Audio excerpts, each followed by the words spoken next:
Hello, and welcome to Jason Cavness Experience. I'm your host, Jason Cavness. I'm also CEO founder of Cavness HR. At Cavness HR, we deliver HR to companies for foreign and inferior people. And this is the latest edition of the Jason Cavness Experience Coachman Seat Edition. Our guest today is Zac Crush. Zac, thanks for being here today. Thank you, sir. It's an honor to be here on this podcast. Yeah. So first thing, so this is like maybe I think my ninth or 10th podcast. And one thing I've learned here in Vietnam is like this is like the pickleball capital of the world, it seems like, right? Yes. Like I know you did a post like a couple of days ago about something going on pickleball and crypto. hmm Like you've been here for a while. Like how in the world did Vietnam become so pickleball crazy? That's like trying to figure that out. It's crazy. I actually didn't even know about pickleball until last year, and I early in life I always played, ping pong and Hmm. tennis. Hmm. I was decent at ping pong. Tennis is always very hard, and someone said, "Man, it's a blend of both of those sports, Hmm. and like badminton." And then I just saw pickleball courts like everywhere in They're Thailand. everywhere. Yeah. Like one of my favorite noodle shops, it was like we were eating there one day and the next day it's a pickleball court. I mean, it was insanity. And I think that the reason it's exploding globally is because everybody can do it. Yeah. I mean, how many people can play tennis? Especially when you get older age, you might turn the knee the wrong way, you tear ACL, MCL, or yeah. hmm And like grandmothers can play pickleball. Hmm. Like, and it's fun, it's easy.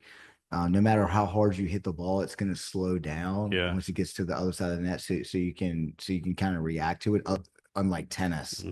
where The ball speed comes matters. fast. Yeah. Yeah, so it's super easy Yeah. to learn pickleball, and I think Chaldean especially is Hmm. like Oh, yeah, it's crazy. Almost like one on every corner almost. yeah, and it's like the perfect clientele. And if Yeah. someone told me the other day that there's now 18 uh pickleball courts in Chaldean. I'm surprised it's that low, to be honest with you. It's probably even more. Hmm. And think about like the high in turn, this might be like one of the highest density Hmm. pickleballs It has to courts be. in the world is here Yeah. in Chaldean. So I started playing pickleball a couple months ago and just am completely addicted to it. So you've done a lot of travel. You're an avid traveler, right? Been to all 50 states, Yeah. 35 countries. hmm Now, just to clarify, you've actually visited, like, for example, like I've been to Tokyo Airport, so I don't count as being in Japan, right? So you've actually like spent days in each place, right? Yes, I don't count it unless I have actually been there. Like I've done layover in China, but I don't count Yeah. that. I've driven to all the 48 Hmm. states. Like I've driven across the United Yeah. States like 13 times, and I've visited every state twice. Okay. The only state I have not visited twice is Alaska. Okay. I've been to Hawaii three Yeah. times. So all this travel, you just did it for fun, for business. It just happened. You just always been like had this travel bug, so to speak. I really got travel bug when I was 22. And like I was growing up, I was very curious of traveling. I grew up in a very small town in Virginia called Clifton Forge, a town of 3,000 people.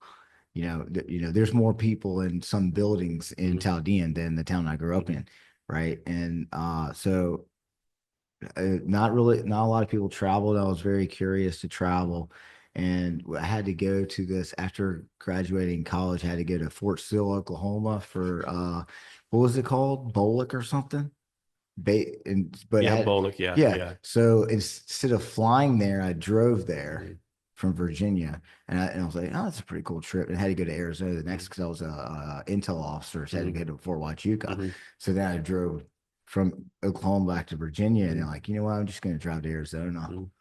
and I drove to Arizona, and I just saw so much, and I was Hmm. like, man, this is incredible. Why not just go to all 50 states? And then Hmm. so I just kind of combined my work Hmm.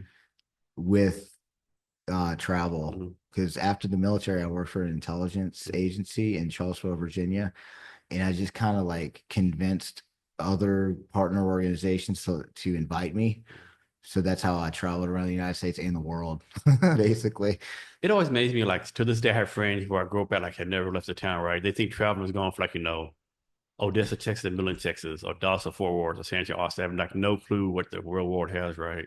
It, it's And it it, opens up your mind to so many different possibilities.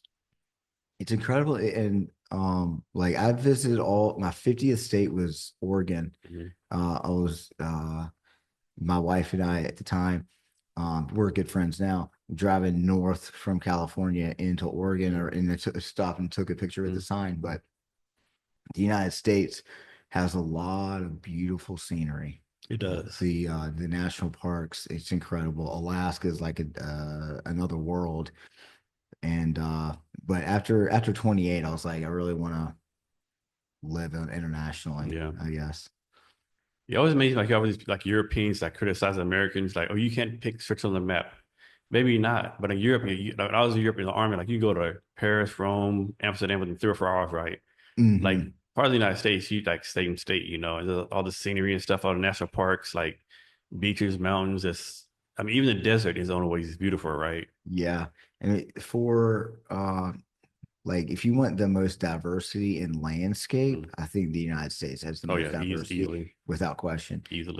That most diversity in culture, Europe, I think, Yeah. because you could drive from France to Germany to Spain. Hmm. Uh, you know, there's so many different One more time cultures. we were stationed in Wiesbaden in Germany, and my daughter at the time had a book report on Anne Frank, and she was struggling with it. I was like, shit, Amsterdam's 3 hours away. Let's hop in the car. You go to Anne Frank in person, right? And Yeah. that's what we did. Yeah. I mean, there's like I went to Germany 4 or 5 times, Hmm. 3 times for work when I Hmm. worked for the US government. Hmm. And it was I just remember like being in a bar Hmm. in Munich that was 1,000 years old. And Yeah, I know, right? Yeah. I'm like, that's 3 times older than the United Yeah, like States. some of us here getting drunk like 950 years ago. I know, and it's like it just really puts things in perspective. How old these traditions are Yeah. and these cultures compared to America. Yeah. Of course, Germans know for having the best beer. Best beer I ever had. I was a first time in the army. I was at like PV1, PV2, and we went on some kind of trip to this monastery, right? First, like, man, I'm not going to fucking monastery. Like, what the fuck is this, right? Oh, they make beer. Oh, okay, they make beer. Okay, no, you should have led with that, right? We went Yeah, there, like, to this day, the best beer I ever had. Like, I can still taste how good it was, right? Had these well, big bugs and stuff. It was like it was so good. Like, it's high alcohol yeah, oh percentage. yeah, high, Did, high. did you go to did you go to Belgium? Yeah, And, yeah. there's a bar in Brussels. It's called what is it? The pink something elephant or Hmm. the Delirium Tremens, Hmm. and it has like 3,000 beers. Yeah, like A- a- insanity. Yeah. And I was there for like a NATO, some kind of NATO meeting or Hmm. something. And I went there with some colonels from the US Army and the Yeah. Dutch Army. And I only drank beer. And Yeah. it's the only time I've ever blacked out, only on beer. Yeah, definitely fun times. Definitely fun times. Um, so when you decide to travel, what do you decide? How do you decide to travel? Come just like you're curious about it, or like you read something in the news, or you never been there. Like, how do you decide what country to go to next? So it was the very first country I went to. Um, I like to go to places that are not like that people don't normally go to. Like Mm. cliche countries are like Yeah. Italy, England, Hmm. Hmm. France. Those are like cliche countries. The first country I ever went to was Nicaragua, actually. And I actually went to Iraq when I was 24, Hmm. and I got my passport in Iraq. Hmm. Like they could get your passport there, and then I was just researching like what's the like most unique, like exotic place I Hmm. get into to go into Nicaragua, Hmm. and then went to a bunch of countries that people don't normally go Hmm. to, and like people are like, oh, I went to Italy first and Hmm. all this, and then I'm really glad that I saved Italy Hmm. because um Italy was my 25th country. Hmm. And when I got there, I was like, oh my God. Like now I know why people love Italy so Hmm. much. It's just incredible. Yeah. Like the food and everything. If Yeah. you go to Italy first, like a lot of countries are going to be boring for you. Hmm. Right. I actually went to Tokyo before New York City. And New York City it's an incredible city, but Tokyo is like I mean, you got 37 million people in Tokyo. Yeah. But to answer your question, I like to go to like exotic places Mm, that where I can get some really unique mm, experiences that are off the beaten path yeah. a little bit, and I can have like an honest, like real, like cultural experience. And that's the thing in Vietnam. Once you get outside of Saigon and you Yeah. drive from here to Hanoi or here Mm, to Da Nang, and you stop in these little towns, and mm, you'll meet people mm, who've never met a foreigner, yeah. and for them to come up to you and talk to you, and you're like, I was in a noodle shop once, and there's like 100 people there, and it was like baka, which is like the it's like noodles with the like beef stew Mm, noodles. I just That's just something I recognize. I was uh-huh. like, that's good. I understand coming here. There's like 100 people in this place, and I just go to sit down. Everyone's staring at me, and like they're all talking amongst Mhm. themselves to find the person who speaks English the Yeah. best Uh-huh. to be the spokesperson Uh-huh. for the group. And then they're like, okay, where are you from? Yeah. Yeah, and like do you like Vietnam? Mhm. Do you like Vietnamese girls? It's all Uh-huh. the innocent questions, Yeah. but experiences like that Hmm. are what I really uh value Hmm. in travel. Yeah. Have you been to Montenegro? I think it's the name. I've not been, but So I met some people a couple weeks ago, and they said it's the best country they've been to because they said everything's just the same level as Italy and Croatia, but way cheaper because like it's like not considered a good place to go. oh yeah, it's been on my list. I Yeah. was recommended that about 10 years ago, Mm. and I haven't made it. I haven't made it to Eastern Europe yet. Yeah. So, So what country do you think you're gonna go to next? mm, well, I travel a lot through Southeast Asia for competitions, and Hmm. I teach seminars. Hmm. But the next country one of the countries I'm interested in going to is Myanmar. Okay. And I'm also an MMA promoter and I'm international recruiter for Mm-hmm. Johnny Tri Nguyen, who runs Gods of Martial Arts. Mm-hmm. And through that, I've recruited a bunch of fighters and have built connections. And um, it's just a country no one goes to. Yeah, I mean all the It, negative stuff on the media, like yeah. dictatorships and all the stuff that's happening there. So I feel like I could go there safely and Hmm. travel. And I just met I mean, you look watch the news, like there's no way I'm going there because the government's not even in control, Yeah. right? So, but I was in Cushing, Mm-hmm. Malaysia, about a month or so ago, and which is on the big island of Borneo, Hmm. which is three countries: Malaysia, Indonesia, and Brunei. But Kuching is like on the northwest part of the Hmm. island. Anyway, I met this 67-year-old woman who lived in Myanmar by herself, Whoa. and she was there like when during the most like when the coup happened. Hmm. If she can do it Yeah. while she was there, Yeah. that is a brave woman. Yeah, it is. I think I could. I think I could do it. Have you been to Laos? I haven't been allowed. Okay. Okay. So, but in Southeast Asia, I've been to, of course, Vietnam, Mhm. Thailand, Malaysia, Indonesia, which is only Bali. So when you go to a new country, you have like a goal in mind, like get a certain amount of experiences, like meet a certain amount of people. You just go there and lack of better terms, go there winging. Let's like let the experiences come to you. I these days in my 20s, I would just go and I would just go to bars and Mhm. meet people. Right now, I don't really drink, Mhm. so now I go and I find a martial arts gym, like a jujitsu gym, where you can find like people you can kind of trust and you build bonds with, and then to get my recommendations from there.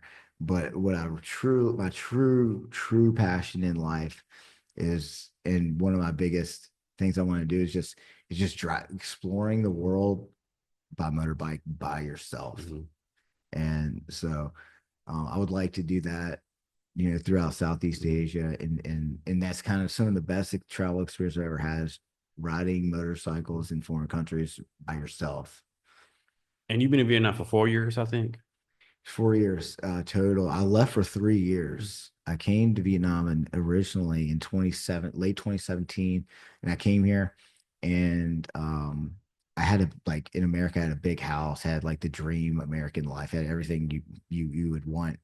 And I came here and I saw how simple the life was and how happy people were and how easy it was to live here. And I had a few friends here. I went back and sold everything, gave everything away, and came back.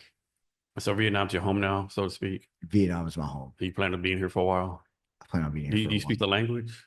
Just just a little A bit. little bit. Just enough to make the girls laugh. Nice. And are you riding you driving on a motor scooter or a Oh, scooter? of course, Yeah. man. It's the only way to do it, man. Yeah. That is the only way to do it. Yeah. Like, I was really lucky. I lived in Hanoi for 2 years Mhm. when I first got here, and I was lucky because I had people from Virginia. I'm Mhm. from Virginia who had been here for a long Mhm. time, and they were either married or dating Yeah. Vietnamese women, and they spoke the language. Okay. So I was immediately engulfed into the culture. Yeah. I think it's easier to like this is Saigon international Yeah. city. Very you don't even have to speak Vietnamese. In No. Hanoi back in 2017, you had to speak a little Yeah. bit of Vietnamese. And I was around people who were Mhm. teaching me Vietnamese all Yeah. the time. Um, so I learned Vietnamese like basic. I Yeah. could negotiate. Mhm. I could like directions Mhm. and stuff like that.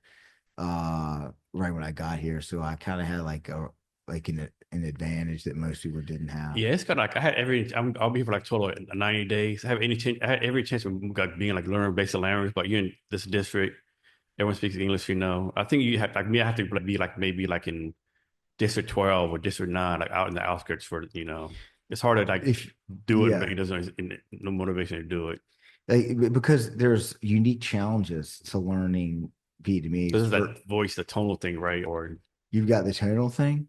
You've got everyone in or most people in Vietnam are motivated to speak English because if they can't speak Mhm. English, then that means they're going to make more money and have Yeah. more opportunities.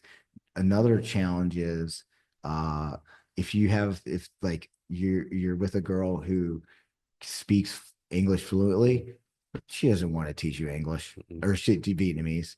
Like it's just easier for both people to Mhm. speak English. So to truly learn Vietnamese, you have to be around Vietnamese who don't know English. Mhm. And then because and another unique challenge is when you speak Vietnamese, even if you get the tones perfect, some Vietnamese people think that you're speaking English Mhm. because they're like, there's no way this foreigner speaking Vietnamese. There's no possible way. So you have all of those challenges. And then there's another challenge. If you can speak one word of Vietnamese, they will tell you, oh, you speak Vietnamese really, really well. When I know 100 times more Spanish, Mhm. but the Colombians who are fluent in both English and Mhm. Spanish will tell you, so I can't speak Spanish. You know what I mean? So Yeah. it's like Yeah. you're expected to speak Spanish in South America. And you can have conversations Yeah. for hours and still not be considered to be able to speak the language. Mhm. But here, the Vietnamese, because they're so nice, Yeah. wow, you speak great Vietnamese because you know how to say Xin Chao. You know? So, put on your tour guide hat for a minute. Like, suppose someone's gonna come visit you to Vietnam. They've never been here before. Like, let's say they're gonna be here for 2 weeks. What's some things you take them to go see or do for those 2 weeks? Mm, that's a really good question. It depends on what they want to do. Mhm. I would say if they can ride a motorbike, take a motorbike trip. Mhm. Um, I did a few motorbike trips. I did the Hazang Loop Mhm. in the north near China. That is a mind blowing experience to do that. You can do that in 1 week. Mhm. Halong Bay is Mhm. pretty remarkable. Driving along the coast is an incredible experience. If you don't want to ride a motorbike, I think that just visiting a few cities like Mui Ne, Dalat, Nha Trang, and Da Nang, Mhm. that's pretty good. And just really trying to find local areas where there's no foreigners Mhm. and then going and eating in a Yeah. restaurant because the Vietnamese are going to help you. Mhm. They're going to recognize Mhm. that uh, you know, you don't know the culture, you might not know how to eat, and they'll Mhm. help you. Mhm. So, an interesting story. I come from a town no one. I come from a town where almost no one travels. Almost no one has a passport. My parents to include my parents. And I try to get my parents to travel my entire life, and they're quite reluctant to do so. But they actually came to Vietnam. Yeah. They were 63 years old. This is in 2020, January 2020, and they got their passport. And the first time they ever left this small town in Western Virginia, near West Virginia, they came to Vietnam. I mean, can you imagine? Like, they came for 3 weeks. Can you imagine, like, how, like, I had fun just watching them take it. And I took them to 9 different cities. I was living in Moine at the time. We like Saigon, went to, Dalat, Fan Thiet. We went to Nha Trang, all these places. And just seeing them just kind of, it was during Tet holiday too. So I took them to 2 Tet holiday where the 2 families invited us, and just watching, like, they didn't speak English at all. So it's my mother and my friend's grandmother. They're sitting beside each other. Of course, they couldn't speak at all. We're eating this food that my parents have never seen before, and you had to eat it like a certain way. And she was just helping my mother Yeah. eat it and like dip it here. And that, I think, was one of the most remarkable experiences for me. Yeah, that's so cool. That's so And nice. that's one of the proudest things of my life, Yeah. actually, was bringing my parents to Vietnam. Man, that's so cool. Man, yeah. Vietnam's a good experience. Yeah. Great Yeah, people, great food. Yeah, it's just great. Um, yeah. so next, we're gonna talk about what you're doing now in a minute, but like I want to go back to your past, right? So this is just something I personally want to know. So Hmm. Snapchat, right? Yes. I used to be a big fan of Snapchat. I Yeah. love Snapchat. I was on Snapchat all the time. And then it's like overnight, it's like it disappeared. Like I don't know, they changed the algorithm or they changed the way it works. Like, and of course you go on like online, it says Snapchat has to like 500 million users across the world, whatever. It's still a big thing, but it pales in comparison to everything else, right? Like Yes. you were there sort of around the time. Why do you think? Of course, this isn't a sort of Snapchat position, but why do you think like Snapchat changed, or did it change, or it's like consumers changed, or what do you think happened? So when I was there during the IPO in 2016, and I got there, I was like employee number 800. Mm, And um, so I kind of had like a unique position. I actually met Evan, the mm, CEO. mm, I had to interview with him mm, through a special connection.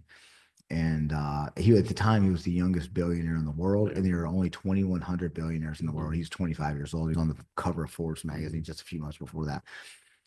Um, to give you some background on, there was just a war between Facebook and Snapchat. mm, Just a couple of years before that, when Snapchat was valued at 3 billion, Mark Zuckerberg basically just tried to buy the company, and Evan was just like, "F you, this is my company. Like, I can't be bought," kind of thing, which is respectable. mm, But when I was there, so Snapchat really was the first company to make vertical short form video content popular. mm, And so after that, so Facebook had a lot of different resources, and they had, it, when I first got there, Snapchat it was worth $30 billion and had less than 1,000 employees, which made that company, like, per the number of employees, like, its market cap divided by the number of employees, it was the most valuable mm, company in the world at the time. But basically what happened was Facebook, now Instagram, did stories. Did basically Facebook and every other social media company caught, just stole all the features from Snapchat. mm, And that's why what we saw in 2022, Snapchat stock went from $90 to $10. mm, And I think, and during that time, like in 2016, I was talking to everyone in LA, everybody in LA, like, because I was like Team Snapchat, mm, you know what I mean? I was like, anti Facebook mm, because I work for mm, Snapchat, and the things that people would say to me was like, why do I need Snapchat when I can have stores on Instagram? mm, And I think that's basically what it was. And I think that, in a way, Snapchat. I mean, I thought the Snapchat had a lot of really cool features that I loved, like the maps function, and you could kind of see like where people were at, Yeah, I love the mask function. I love the geo filter functions, you know. incredible. But I think that they just failed to innovate in a way. Now, I'm not an expert, you know. Uh, they just failed to innovate Hmm. at the rate that they were going, Yeah. you know, and that's kind of why they disappeared. I don't actually use Snapchat anymore. And another reason is Snapchat was all about like your circle of friends, Hmm. right? And Instagram is about business, right? I'm not on Snapchat anymore. Yeah, I haven't been on Uh, Snapchat for. I go there every once in a blue moon to check it out, see if I can figure it out. But yeah, usually I'm there for a couple minutes, I get frustrated, I fucking delete it.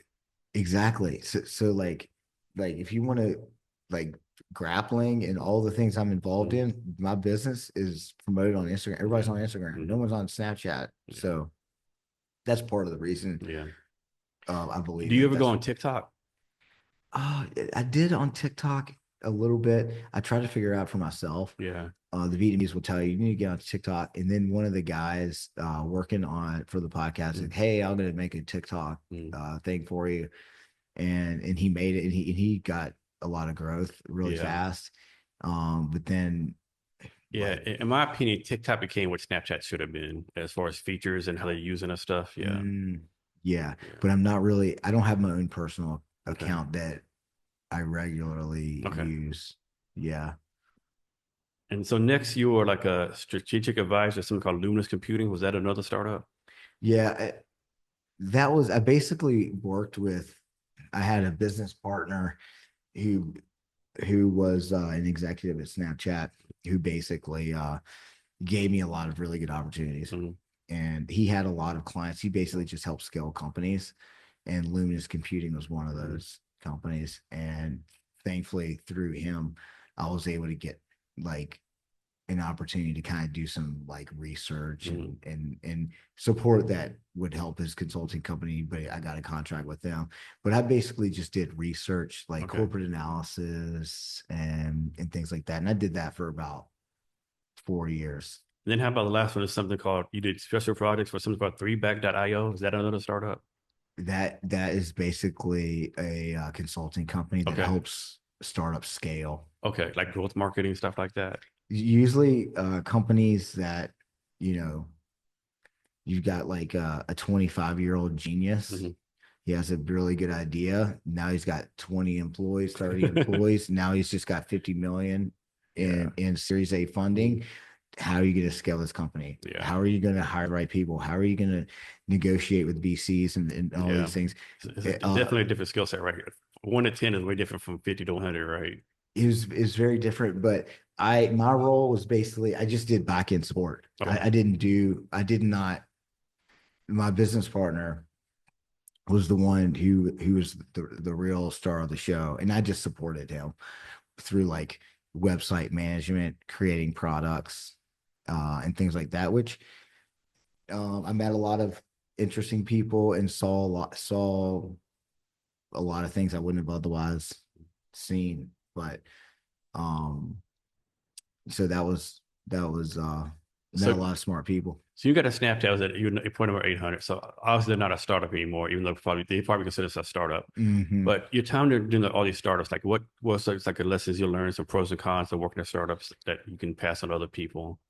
I think the biggest thing is having like your founding team that's Mhm. like it's like 10, 20, 30 Mhm. people. Everyone has to be everyone has to like be aligned and trust one another, Mhm. right? And it has more like if you have competing interests, I've seen this happen. If you have like people with different agendas on the original starting team and they're not aligned, it's gonna fail. It is absolutely going to fail. So it's like everyone has to have the same vision. And because I mean some people just want to get in, get their equity and leave, Mhm. right? It's very hard. You have to be very creative and um you got to interview the right way. You got to Mm-hmm. ask the right questions, um, and find people who truly want this long-term vision Mm-hmm. to work. And then, and the hardest thing is like scaling a culture. You know, Snapchat did a really good job of Mm-hmm. scaling a culture. Uh, and the executive team did a really good job Mm-hmm. with that. Snapchat, everyone is super happy. Everyone is like worked for Apple or Uber or Yeah. Google, and everyone's super smart. There's like the culture there is very good. But then if you go to versus like a culture where mo most people are scientists who, you know, are working on the groundbreaking technology for chips and stuff like that.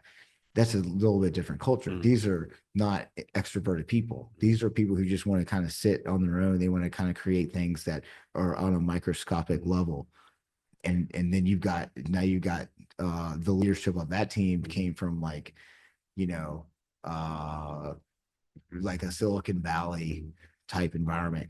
It's hard to make that culture Yeah. work. And if those people don't work together well, your startup will fail. So it's more than just getting talent. Like you have to have talented people who trust each other, have the same shared vision. Um, and that's just one part that about the very little that I know Yeah, I think with about startups, I've startups. seen startups where like everything aligned.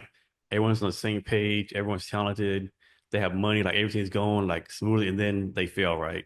So even the everything I see startup everything's optimized, everything's going well, they still fail, right? Like, man, what chance a startup have that doesn't have this lined up, right? It's not Yeah. easy.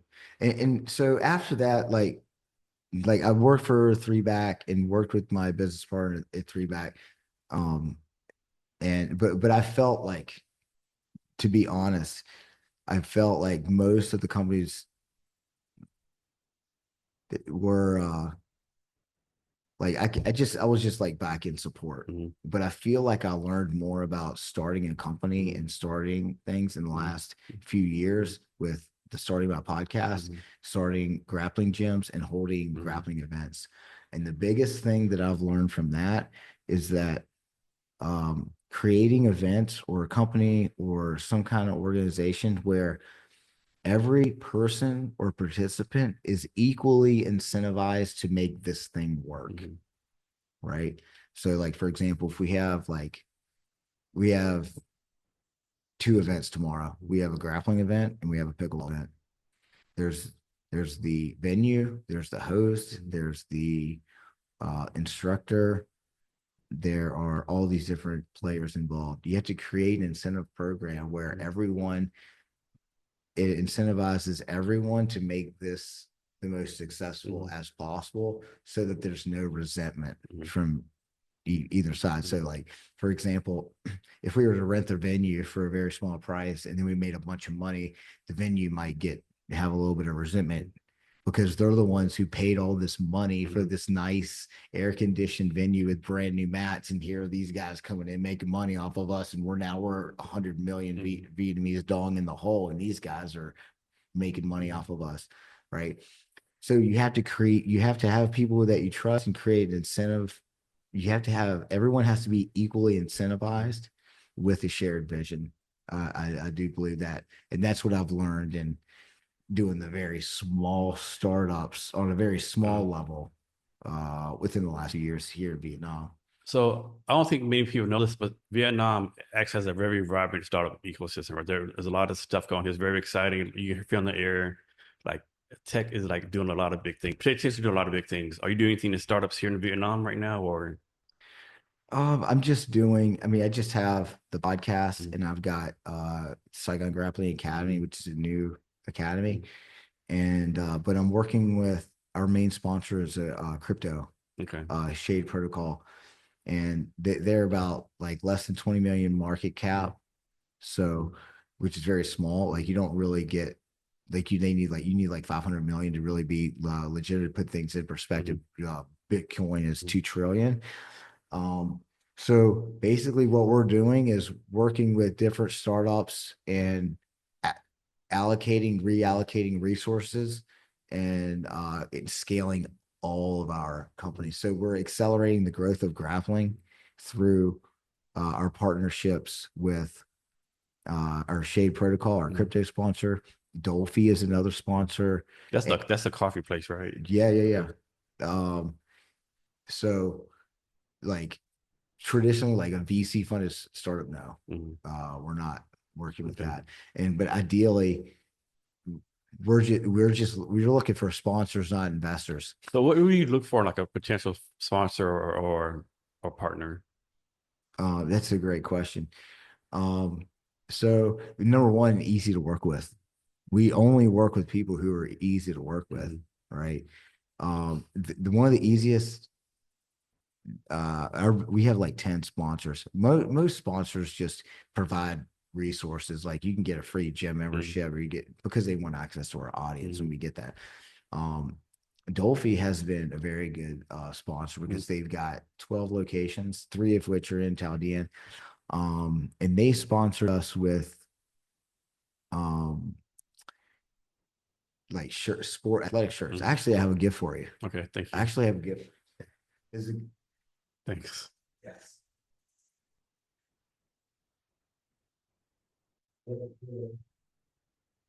Cool. Thank you. This is Saigon Superfights is our grappling events, and this event is designed to be the most exciting grappling event in Vietnam and provide opportunities to local Vietnamese. And the last Saigon Superfights 2, we raised 120 million dong in sponsorships to include 50 million dong that we gave away in cash. Oh, wow. And 3 winners got 10 million each, with the opportunity to compete internationally in Thailand and Malaysia. So for that, we were looking for sponsors to provide prize money, sponsors to provide a venue.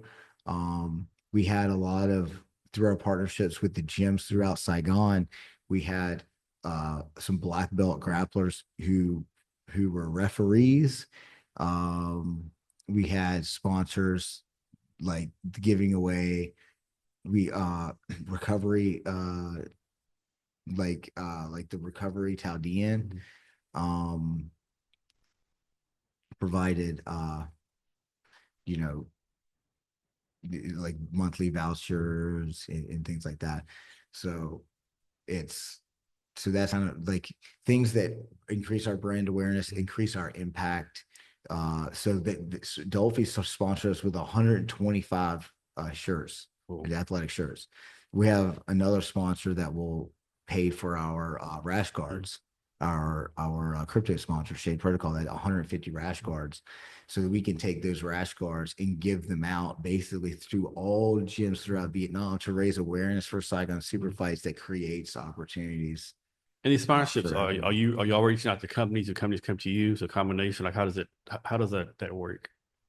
Basically, what we do is we create events that benefit a lot of, like, the shared vision in the grappling community is basically we want to expand grappling, and we want more opportunities to compete and more opportunities for people to compete internationally and more international attention on the Vietnam grappling community, so we can get more resources. Right. So basically what we do is we do these events and then and just promote it and market it and get professional photographers and videographers to take pictures of it. And then the grapplers, we get professional photography and videos of grapplers doing really cool things. So that makes them look awesome. So all of them put them on all of their Instagrams. Yeah. So now naturally sponsors just kind of come to us and just say, hey, I'd like to sponsor your next event. So it's basically through word of mouth, basically. And again, we're still very early. And do you have like a dream sponsor? A what? A dream sponsor, like, a drink sponsor. Yeah. We do. One is Mad Croc. It's a new energy drink, very popular in Scandinavia, Northern Europe. They're trying to kind of expand in Vietnam. So we're kind of working with them. But other than that, we don't have a drink Okay. sponsor other than Dolphy, of course. Okay. And Dolphy is a very close, and they allow us to do podcasts in their cafes. Oh, that's nice. And one of my favorite Dolphy. I'm a huge Dolphy guy, man. Like I go to Dolphy every single day, and for the last 18 months, I was just a Dolphy before I came here, and that's another example of like what makes a startup successful, because they have scaled a culture across 12 locations throughout Saigon. When you go to Dolphy, you know you're going to get really good coffee and you're going to get really good customer service. And how do they do that? And I came across this every Saturday. They have like 3 or 4 hours of training. They take all their entire staff and take them to one Dolphy and give them training on how to treat customers. Okay. And they do it through like fun games, incentivized programs, and things like that. I think Dolphy is a very good example, and they have the like the fundamentals of growing a startup as far as culture that any company, regardless of your industry or size, could benefit from, and they're so easy to work with. So next question. So I hope I ask this correctly. Like, so I think a lot of people, including myself, like people know what grappling is, like UFC, jiu-jitsu, but I think a lot of people want it's all the same thing, right? But they're actually separate things. You know, like give everyone like a dummy 101, like each one is how they separate from each other and what they are, what they maybe what they are not. Yeah, that's a great question. So grappling. So let's start with wrestling. Wrestling, I came from wrestling. I'm a wrestler who does jujitsu. I'm a wrestler at heart. You know, I wrestled in high school and college. So wrestling, the goal is just to get your opponent on the back. That's it. Grappling is like wrestling with chokes.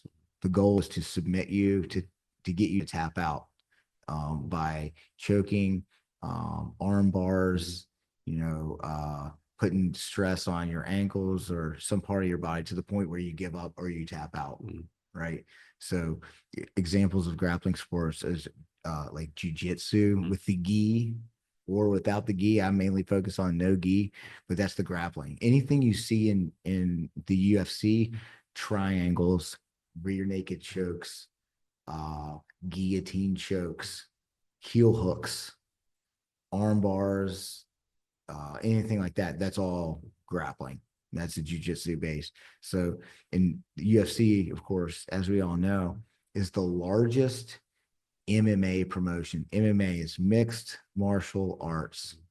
And the UFC is just the largest mixed martial arts promotion, the Ultimate Fighting Championship. And to be a good MMA fighter or a UFC fighter, you basically need 3 things. You need a striking sport, which can come from Muay Thai or boxing or something like that. You need a grappling, which is the ability to submit, and you need a wrestling, which gives you your explosiveness, your takedowns, and things like that. So grappling is grappling. What it is not is there's no striking. It's basically MMA with no striking. Okay. You can do everything except for punch and kick. Yeah. So I don't know about now, but before U.S. Army, you used to have a thing called combatives, right? Was combatives based on like MMA or grappling, or was combatives like something like totally made up by the Army? It was based on grappling. Okay. It was actually based on the Gracie system. The Gracies from Brazil popularized jiu-jitsu in America in the early 90s. So basically they just took some basic jiu-jitsu and did combatives 1 and combatives level 1, combatives level 2. I did the same. I did the combatives. But I'm not sure I think they could have. I mean, you know how the Army does things. Or the Army takes. Yeah. I mean, the Army takes fun things and makes them miserable. Yeah. They take good things. Yeah. But I do think that combatives is a good thing, though. I do think that if you are in the military, I think any human being should have the confidence to defend themselves. And the combatives was able to do that. And wrestling did it for me in high school and college. So when I did combatives, I'm like, okay, let's go. But that I do think the combatives program is important. It is important, and just having that physical Mhm. one-on-one, I am trying to impose my will on another person, Mhm. and while another person trying to do the same to me, that is very important for the human spirit, I do believe. Yeah, speaking of Army turning to stuff that good or bad, the Army's the only place I know can turn chocolate ice cream to shit. Oh no, man. I never went to airborne school, Um, but like I heard a story. He spent 3 weeks in the mhm. classroom, Mhm. and then like you finally jump out the airplane, and like you don't even get to pull your own cord Yeah, and stuff. Like I jumped out of an airplane in 2 hours mhm. in Aruba. Yeah, You know what I mean? Like that's an example of the Army taking something yeah, amazing and making it miserable. yeah. So I'm gonna get back to all the grab stuff for a minute. Something just popped in my head, and so talk about the importance of. So let me put this like, of course, like you have kids growing up, everyone wants to teach the boys to fight. But I think as a parent, like a lot of people don't do a good job of teaching the girls how to fight, right? I think more importantly, you should teach your girls how to defend themselves, right? Talk about the importance of like young ladies or Yep. learning like this stuff to defend themselves. So there's a lot of fucking bad people out there, right? Yes. I think it's important for women to know what to do and handle themselves when someone puts their hands on them. Mhm. They from an offensive perspective, they don't really need to know Muay Thai and how to Mhm. knock someone out. But when someone puts their hands on them, it's important for them to know how uh to escape, Mhm. right? When someone grabs them, Mhm. how to escape and to put distance between themselves and the Mhm. attacker. And you can do that through basic grappling Mhm. techniques. And we teach the women's self Mhm. defense class for that Mhm. reason. Um, but it's very important for to learn how effective Mhm. basic techniques Mhm. and then apply them like in a real life situation. For example, like in the gym, you can teach you a few basic things, and then you do live rounds where it's like it simulates real Mhm. life. And without that real life experience, um, you're not going to you're not going to be able to handle your nerves in a real Mhm. life Yeah. situation. You have to know, Mhm. because I know what that's like. Before I wrestled, I was a very weak-minded, scared, insecure kid in high school. I didn't start wrestling until I was in 10th grade, and people picked on me. And I know what it feels like when a bully uh tries to fight you in the middle of the hallway. Like all of this rush is this rush, it's the fight or flight, and you cannot control it if you're not prepared for it. And what these self-defense classes provide you is the opportunity to handle those, to begin be in those real life situations so that you can handle that fight or flight Mhm. response. And so I just also when I was in the Army, we do all the grappling combatives. We had a femur, right? She was like a tiny thing, maybe make this at 100 pounds, but no one could beat her, right? She was so fast and she used like techniques and physics. Even the bigger dudes she was able to take down, right? And so in this sport, size it matters, I'm sure a little bit, but not really, right? It is a factor, but if you are, I think the most dangerous grapplers are like the small, Mhm. flexible, skinny This was people. her. Yeah, this was her. Like in wrestling, Mhm. I cut weight a lot. I cut a Mhm. lot of weight in wrestling because I wanted to be the biggest and the Mhm. strongest. Because in wrestling, it's all about explosiveness. In grappling, I don't cut weight at all Yeah. because the lower I go, the more technical they Mhm. are, Yeah. and the higher chance that I'm going to get caught in a triangle or Yeah. an arm bar or something like that. There are some very good examples of. There's a girl named Fung at a small Vietnamese grappling gym called 404. She weighs like 43 kilos, Mhm. and she absolutely dominates competitions. Like she she strangles her opponents that are 15, 20 kilos heavier Mhm. than her. Like she she has a hard time getting matches Mhm. because people don't want to fight her. Yeah. Like she's that good. So yeah, size matters a little bit, but it matters a lot less in jujitsu than it Mhm. does in wrestling. or in MMA, because it's basically chess. It's Mhm. human chess. You don't really, you can actually get away with not being in shape in Yeah. jiu-jitsu and being a world-class Mhm. competitor. I know some of them. You're not going to get away with that in wrestling. Yeah. So here's a question for you. So you're like tapping out, right? And going back to Army days, like Army days, they tell you like never tap out, always do stuff. Like suppose you're doing grappling or whatever with someone, right? And they have you in a position, right? Mhm. And you should tap out, right? But something in your mind kicks in, like, no, I'm not tapping out. Fuck that bullshit. Like, Yeah. does the person like, okay, this guy's gonna that is being a jackass. I'm gonna let him go. You know, tap out, or they fucking break his arm. Like, how does that work? I know that's the worst case scenario, No, but that's actually a really good question. And the ideal in an ideal environment, um, you like I used to be like I was a wrestler, so I was really aggressive and like I wanted to win every match and I went every round in jiu-jitsu practice. But ideally, you just want to go in a controlled environment. mm-hmm, If your opponent gets you, go ahead and tap, mm-hmm, right? And but I will tap to some things and I won't tap to other mm-hmm, things, right? If it's an arm bar or a heel hook or something that will result in an injury that's going to put me out for 6 months, mm-hmm, I'm going to tap okay, early. I tap early to arm bars. I mm-hmm, tap early to heel hooks. mm-hmm, Uh, but I won't tap to a choke, because if I don't tap to a choke, I'm just going to pass out. mm-hmm. I'm not going to have an injury. I've, I've been, I've been, choked out, like completely, like woke up, didn't know where I was at 3 times. And it was all because I had too much I mean, that pride. pride kicks in, right? Especially like if we were both in the army before, army officer. Like even nowadays, I retired in 20 feet. Now that I'm doing something right, like physical, and my part of my bid, hey, Jason, that's enough. And then somebody in my ring clicks in like, Jason, you're not no punk. Like, finish this out. I don't care what I want to hurt tomorrow. Like, you got to do this right. Yeah. And it also depends on who I'm going against. Mm-hmm. If I feel, and almost every, in most people, um, there's like a level, there's like, okay, we're just trying to learn, we're just trying to explore new techniques and work on different positions. Like a good example is like Vince in our community, a highly respected brown belt. Um, it's not possible to do a roll with Vince and not learn something. We just go through and like he taps me, then he taps me. That's okay.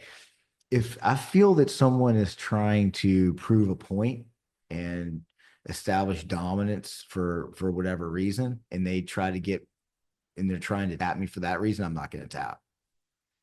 I'm really going to fight it. So, but ideally, you should tap. You should. It's kind of like building, like, I'm not like an engineer or anything, but you're building a computer program Mm-hmm. and you want to work out all the bugs. Mm-hmm. I want to work out all the bugs in my grappling. I would rather lose in practice than when it matters in a match. I don't want to lose in a match, right? And plus, I guess like if someone is this first day grappling, you're not gonna match them with someone who's like doing it for 10 years, right? You kind of like try to match with skill sets, whatever. That's a really good point, but ironically, the most dangerous people in grappling are actually white belts that are brand new, Okay. because they come in, an experienced black belt is going to go nice and smooth Mm-hmm. and match your resistance, right? A white belt, usually they come in, they're swinging elbows, they Yeah. have something to prove, they want to win, Mm-hmm. and then that's how you get busted Mm-hmm. noses. And the only person who's ever drawn blood on me in grappling was the guy whose very first day, Yeah. is because he's swinging elbows Mm-hmm. and doing all that. But yeah, ideally, you put people up against uh similar Mm-hmm. levels. But let's say I'm going up against a guy who, like, I'm new, I'm going against a higher belt. Mm-hmm. I'm just going to learn defense. Mm-hmm. I'm gonna try to just be defensive and try not to get tapped out. Whereas the higher belt will be like, this is my opportunity to try new submissions, to try new techniques and things like that. But ideally, you don't go as hard as you possibly Mm-hmm. can. It's a nice, smooth, easy roll. But another thing about jujitsu is there's lots of different cultures and Mm-hmm. subcultures, which is a beautiful thing about jujitsu, because it makes it available to so many different types of people. Mm-hmm. So you have really competitive gyms. like Vietnam top team in Hanoi, these guys are super highly competitive. They are training for competition, right? Then you have more relaxed gyms where it's more social. A lot of people go there just for the social aspect of it. It's good for you. It's a break from work. It's a break from the stresses that family life might put on you and anything else. So but ideally all levels can train with each other, provided that there's respect and they're going relatively easy and not trying to hurt. So how dangerous is this stuff? Like, there's like an average of a broken nose every day in the gym? Can you expect if you do it for a year, you're gonna have like a bruised eye, cracked ribs? Is it like dangerous? It's like, It's not oh, this is dangerous. like that's like maybe once in a blue moon stuff that happens just because you're in the wrong place, wrong time. I don't think it's that dangerous. Okay, I really don't. I've never been injured. okay, um just i, been I choked out. I've just been choked. But what's dangerous is when people are there's not many people because people in jiu-jitsu have a lot of respect for one another. There are some people who want to hurt people. We've unfortunately we've had that in our community here in Vietnam. There's certain people who want to feel that they need to hurt other people to establish dominance, but there's very few people like that.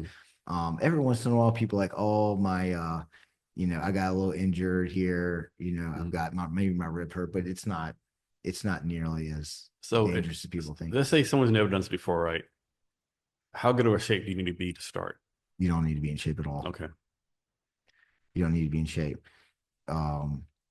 That's another common misconception. You don't really need to be in shape, but you because it's like you can go and just kind of go at your own pace. How about Right? flexibility? Do you need to be like really flexible and be able to stretch out and stuff? And You will be better at jujitsu if you are flexible. That's my weakest thing. I am not flexible at all me whatsoever. neither. And it's I had turned 40 this year. I really need to work on my Yeah, flexibility. especially as you get older. Yeah. Yeah. And so let's suppose someone's never done any of this stuff before, right? And obviously you can't start learning everything at the same time, right? So it's like, so they learn grappling first, wrestling first, like everything at the same time. What's your advice on that? Depends on how old you are. I mean, of course, I'm biased, but I think you start wrestling at a young age, that's going to really give you the mental toughness to do any martial art. But if you're after, because wrestling, your wrestling career is pretty much over in college unless you make it to the world team or go to the Olympics, right? Jiu-jitsu you can do for the rest of your life. I've seen I know a guy, Walt Power. He didn't start jiu-jitsu till he was 54. He competed in the world championships when he was 71 years old, right?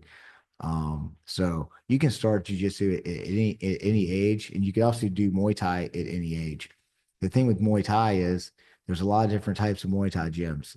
There's fun fit Muay Thai gyms like Ram Muay Thai in Taoyuan, which you just come, it's a really fun environment, air conditioned, nice and clean, people of all levels, and you just kind of hit the bag and do some basic Muay Thai stuff.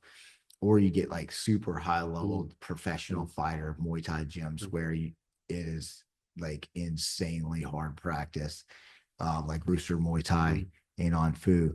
So going into it, like I didn't really enjoy any Muay Thai until I found like a really good coach, because there's so much like diversity in Muay Thai. It's hard to understand this if you don't know martial arts, but I think that it depends. If you're really young, I would have, and if you were in a place where you can do wrestling, I think wrestling is the best place to start. So how about someone like in their 40s or 50s, even 60s?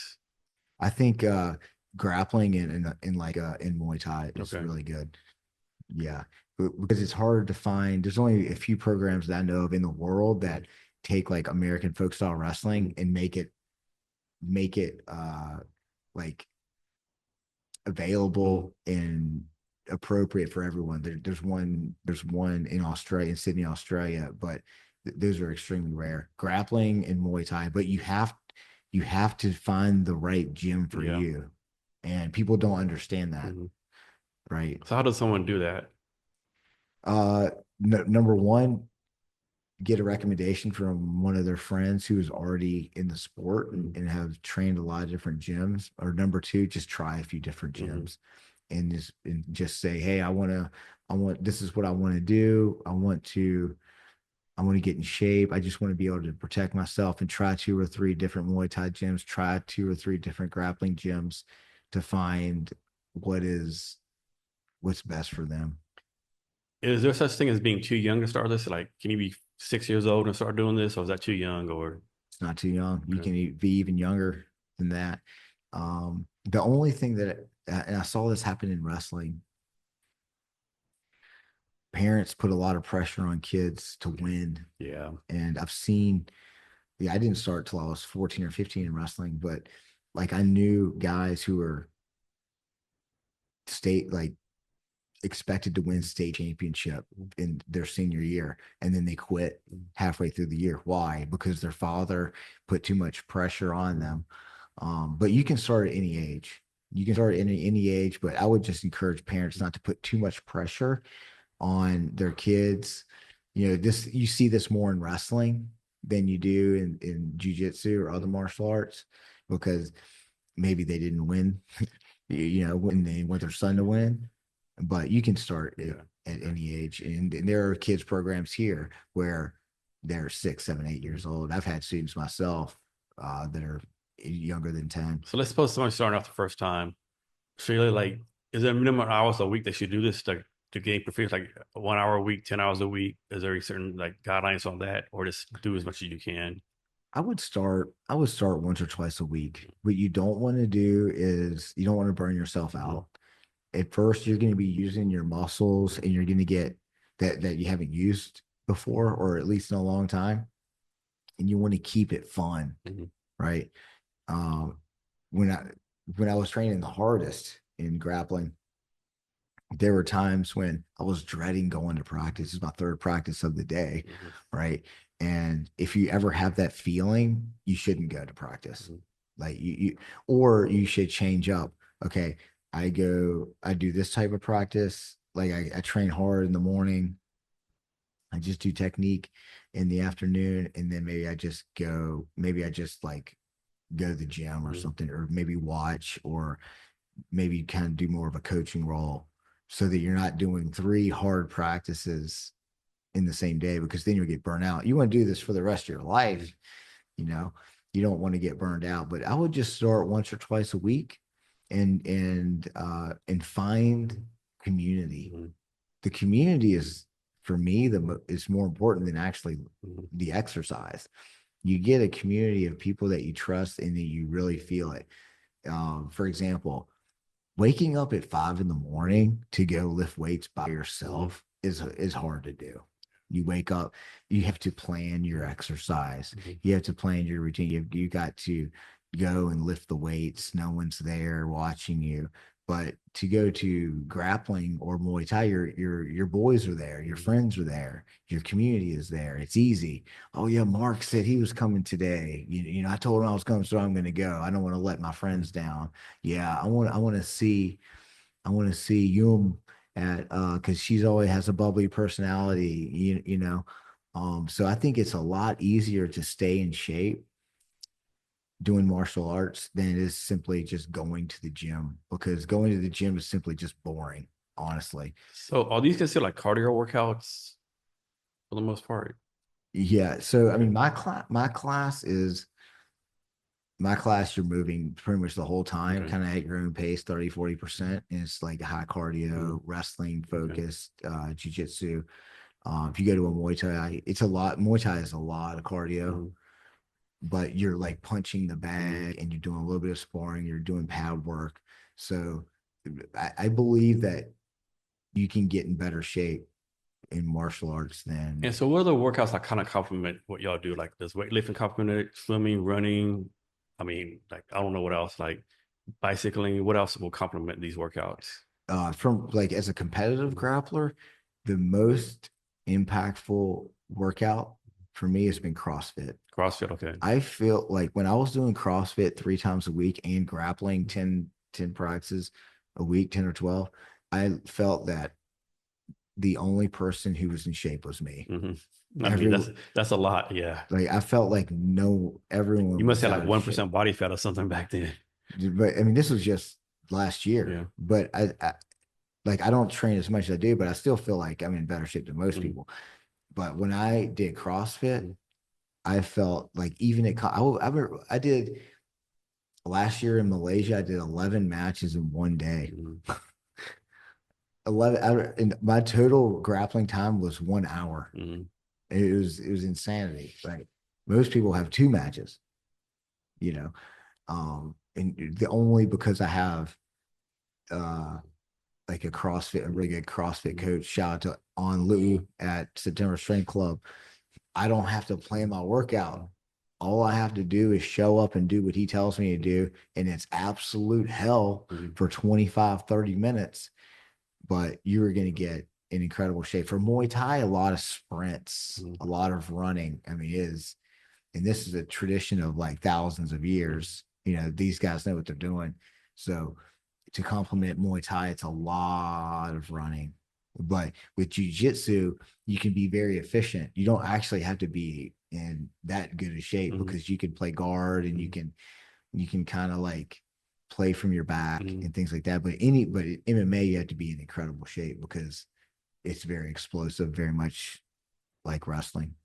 So I know this will depend like on the level of intensity of the workout, but there's something showing like, if you do a 1 hour um grappling workout equals to you like running 2 miles, or you could do like doing 3 miles, or equal like, lifting weights for 20 minutes. Yeah. I mean, it just depends on the grappling Mhm. class. Some grappling classes, the instructor is talking for half the time. You know what I mean? Some emphasize live rolls, live rounds more than others, but um, my class is probably a little bit more. Mhm. It requires a little bit more. You're going to get in better shape with my class Mhm. because I want people to feel like they Mhm. get something. But I think in most grappling classes here in Saigon, you're going to get a decent Mhm. workout, like you run like 1 or 2 miles, Mhm. if you participate. So how do you handle this, right? Or maybe you don't. Like suppose you do your class and you have a student, right?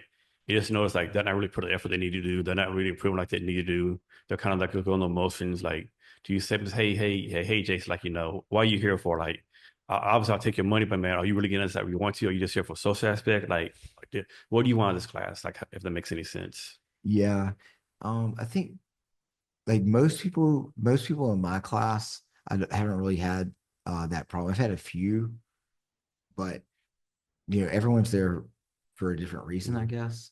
But you just kind of try Mhm. to find with their reason. Maybe they're a little shy. Mhm. Maybe they don't feel included. Mhm. You just have to make people feel Mhm. included, right? And it's almost like asking someone for a role. Mhm. It's you're in very close body Mhm. contact, and Mhm. some people are a little bit shy to do that. You just have to make them feel comfortable. And the way that I do it is if there's a new student, I give them attention the entire Mhm. time, and then I'll pass them off to like, okay, roll with this person, roll with this Mhm. person, so that they get a really good welcome introduction, so that they kind of know where they're at and know what to expect in the class. Um, so that's kind of the way that I handle it. But most people, it's unlike wrestling. Like wrestling, maybe their parents told them to go, made them go to Mhm. class, right? Um, the difference between wrestling and jujitsu is a business. Mhm. People pay to go to class and they don't have to go and Yeah. they don't have to do what you tell them to do. In wrestling, it's a scholastic sport and there's no money involved and you have to go and maybe their parents went. So you see a lot of more people who are unmotivated because maybe their parents don't want their child home by 3:30. Maybe they want to wait till 6:30 because their parents they still want to deal with them. So you see a lot less of Mhm. that in jujitsu, I think. Is And then there preferred class size? for me, I think it's between between 10 and 15 Mhm. people is a really good class size. You get a good diversity of Mhm. different and you uh students and levels, and you can do a lot more with it. If the class is too small, it's not enough opportunities. You got to, and maybe the levels don't match up as well. And then now I'm going to have to work with each person more and kind of be creative. And sometimes maybe people have to sit out. But I think 10, anytime between 10, 15, 20 is a good class size. But if you have also depends on the venue. You also want, what you don't want is crowded spaces where people are bumping into each other. You want enough room to where people can actually practice the art without the concern of bumping into other people. Do you have like a home gym, like the same gym all the time, a base gym, but you like go to different gyms? I pretty much go everywhere. Yeah, we're okay. I go everywhere. Now that's actually a really interesting question, because there's a lot of politics in jiu-jitsu, right? Like, oh, you went to this gym. I mean, jiu-jitsu is a community of very introverted people, right? That don't really talk a lot. So and so and it's a very hard business, right? It's very hard to make money in jiu-jitsu. So like, let's say like someone leaves this gym and goes to the other gym, and then they get promoted by another coach. Now there's tension. Why did you go to that gym? Why did you promote my student? So like in some cultures, some cities in the world, if you go to more than one gym, like that is a sin. That is the worst thing you could possibly do. You're a traitor. You know what? Like, why are you at that gym? It's not like that here in Saigon for the most part, with very few exceptions. This is Saigon Grappling Community is a special place because we have a lot of small startups, right? Who are all working together to help each other grow. And one of the reasons we can do that is because we're in a city of like 13 million people, 16 million people, depending on who you ask. And there's only like 700 people who do jiu-jitsu. So it's not like we're in a town of 30,000 people with one or two gyms, and they're all fighting for enough students to pay the rent. So do you have to get certified as a jiu-jitsu coach or like anything like that? Or like how do you prove that you know what you're doing besides, of course, showing them, right? Is there like some kind of class or documentation you get, or not really. okay?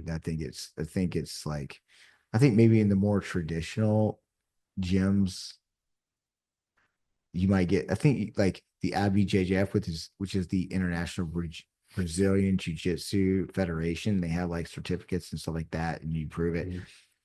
I'm extremely biased, and I'm not really a traditional person, especially when it comes to jiu-jitsu. I come from wrestling; it's probably part of it. But no, it's basically like you gain your credibility by showing your value through your ability to grapple and coach and connect with people. Okay. Yeah. All right. So next, talk about your podcast real fast. So can you talk about why you started it, what's the goal of the podcast is, and how's that going for you? Yeah. All right, hello, and welcome back to the podcast. We had a little internet connectivity problem right there. We're back now. So we were talking about your podcast, correct? Yes. So we started the podcast for a few different reasons, and personal reasons. I wanted to overcome the shyness of speaking on camera. But the main motivation behind our podcast, which is called the Saigon Saga, was to unite the grappling community and to create opportunities for everyone. Because as I said, we have a lot of different gyms, introverted people, nothing wrong with introverted people, but I just saw so many amazing stories that I felt that if once they were shared, we would become closer as a community. That's a great, I like that. That's a great idea. Yeah. Yeah.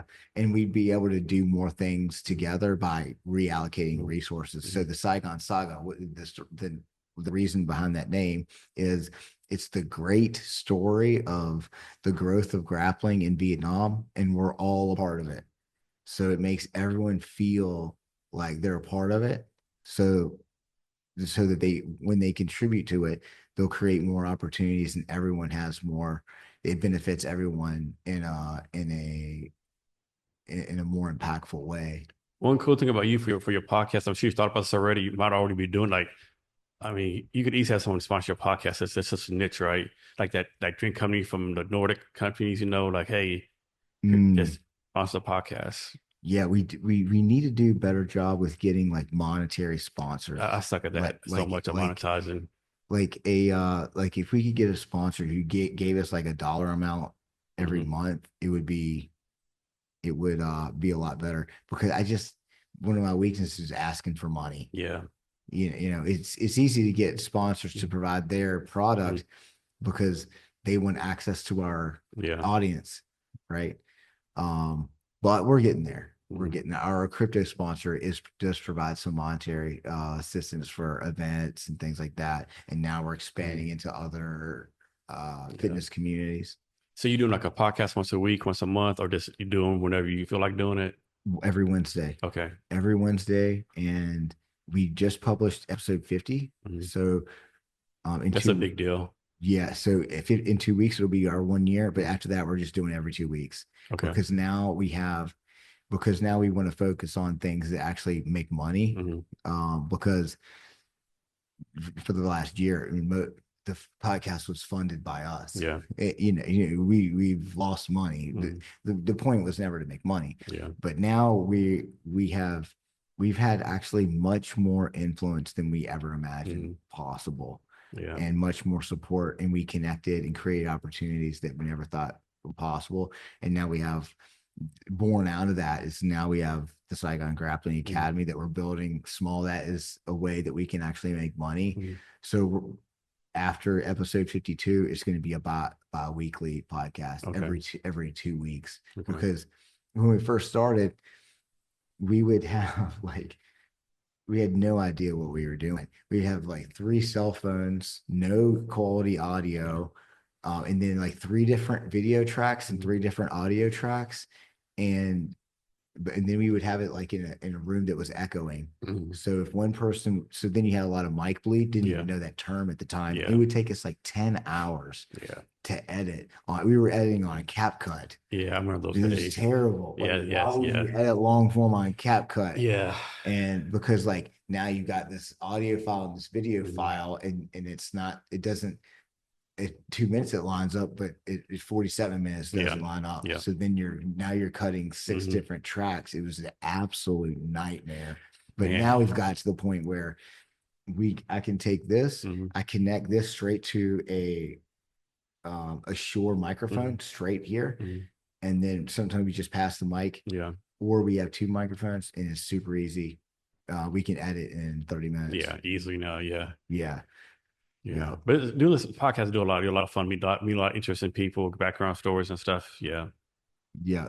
Pretty cool. So we basically our approach was because again, I'm actually relatively new at grappling. I didn't even start until I haven't been doing grappling consistently until since October of 2020. Hmm. So, but with my wrestling background, it really helped. Yeah. And because I wrestled in college, like, okay, I'm just going to wrestle. I'm just going to practice 3 times a week and get into every single competition to kind of help accelerate. But in this community,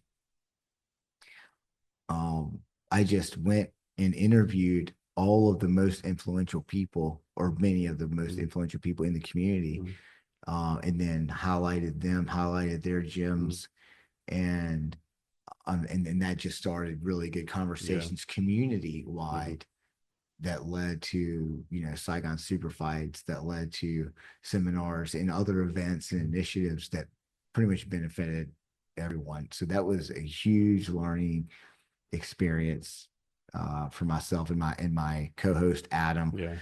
who is really I'm like the ADHD, like trying to be a visionary kind of Uh-huh. person that is so disorganized. Adam is 10 years younger Hmm.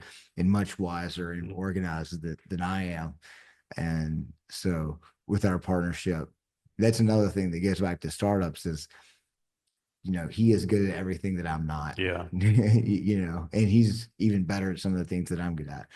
So, so that was really the premise of that. And through that, we've gained international partnerships like ADCC, which is a grappling promotion. They are our sponsors.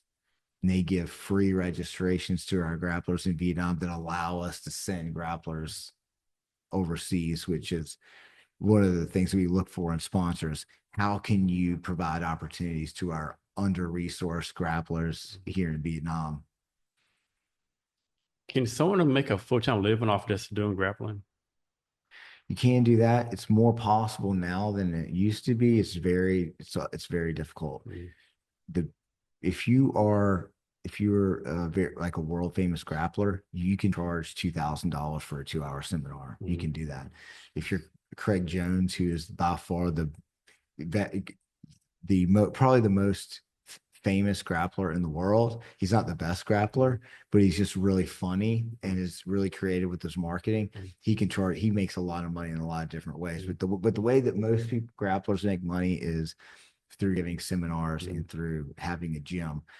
But it's hard to make money in grappling because grappling is a tough sell, man. mm, Like you're convincing someone to go and roll around with sweaty men in this nasty environment and like it's not necessarily clean and stuff like that. Pickleball is an easy sell. mm, Everyone will do pickleball, right? So the combination of the fact that it's hard to get people to do jujitsu, you have to get them addicted, right? They have to get to the point where they're like addicted. Then they're a student for life, right? And then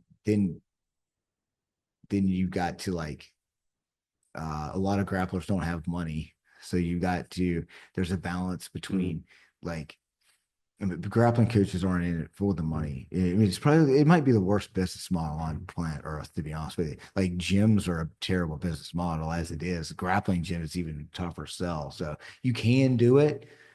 I make enough money to pay for my noodles and coffee mm. in Vietnam, but I have to work online and do other projects in order to do it. Right. So, from your point of view, what's the current state of the Vietnam martial arts ecosystem, and what do you see happening to it in the future? That is a great question. I believe that we are at an inflection point, and I think it's for a few different reasons. The reason why there's a few different factors, according to my humble opinion of in my limited experience here in Vietnam. I've only been in the Vietnam grappling community for 2 years. There's people who've been in it for 10 or 12 years, like Matt Vajecki is a good example. Who've been here for a long time. So, um, not this is just my perspective. A lot of Southeast Asian countries have deep rooted martial arts like Muay Thai, thousands of years. You got Lethwei in Myanmar, thousands of years. You got Cambodia, they all have these martial arts. Vietnam does have their own martial arts, but it's not internationally recognized. Vietnam is a special place because the Vietnamese and the foreigners get along really well. Other Southeast Asian countries, they don't mix as well, right? Malaysia is another country where it mixes really well. 2 or 3 years ago, Vietnam started its first MMA promotion, which is called Lion Championship. Now we've got at least three MMA promotions: Lion Championship, Arena Fighters, and now Gods of Martial Arts. Gods of Martial Arts is Johnny Tri Nguyen's new promotion, the Hollywood actor that everyone knows, and he is taking this like he has like cinematic promotion, and it's truly celebrating. Last year was all about Vietnamese only, and then now he's expanding it to Southeast Asia. So you have all these different Southeast Asian countries. The reason why jiu-jitsu has become more popular in the last 10 years is because of the UFC. If you were in the UFC, like in the early days, if you're in the UFC and you only know how to strike, you only know how to fight, you can't grapple, you're not going to win. Now the Vietnamese want to win these MMA championships. What does that mean? They need to learn grappling. So now grappling is expanding, right? Now we've got our first Vietnam-based international MMA promotion, which is Gods of Martial Arts. And now this year is going to be the International Tournament Series, which includes 5 additional countries: Cambodia, Laos, Malaysia, Myanmar, and Thailand. And you have very prestigious prizes, right? And this is more or less an MMA tournament where most of the fighters are strikers. They're very good at striking. They're not that good at grappling.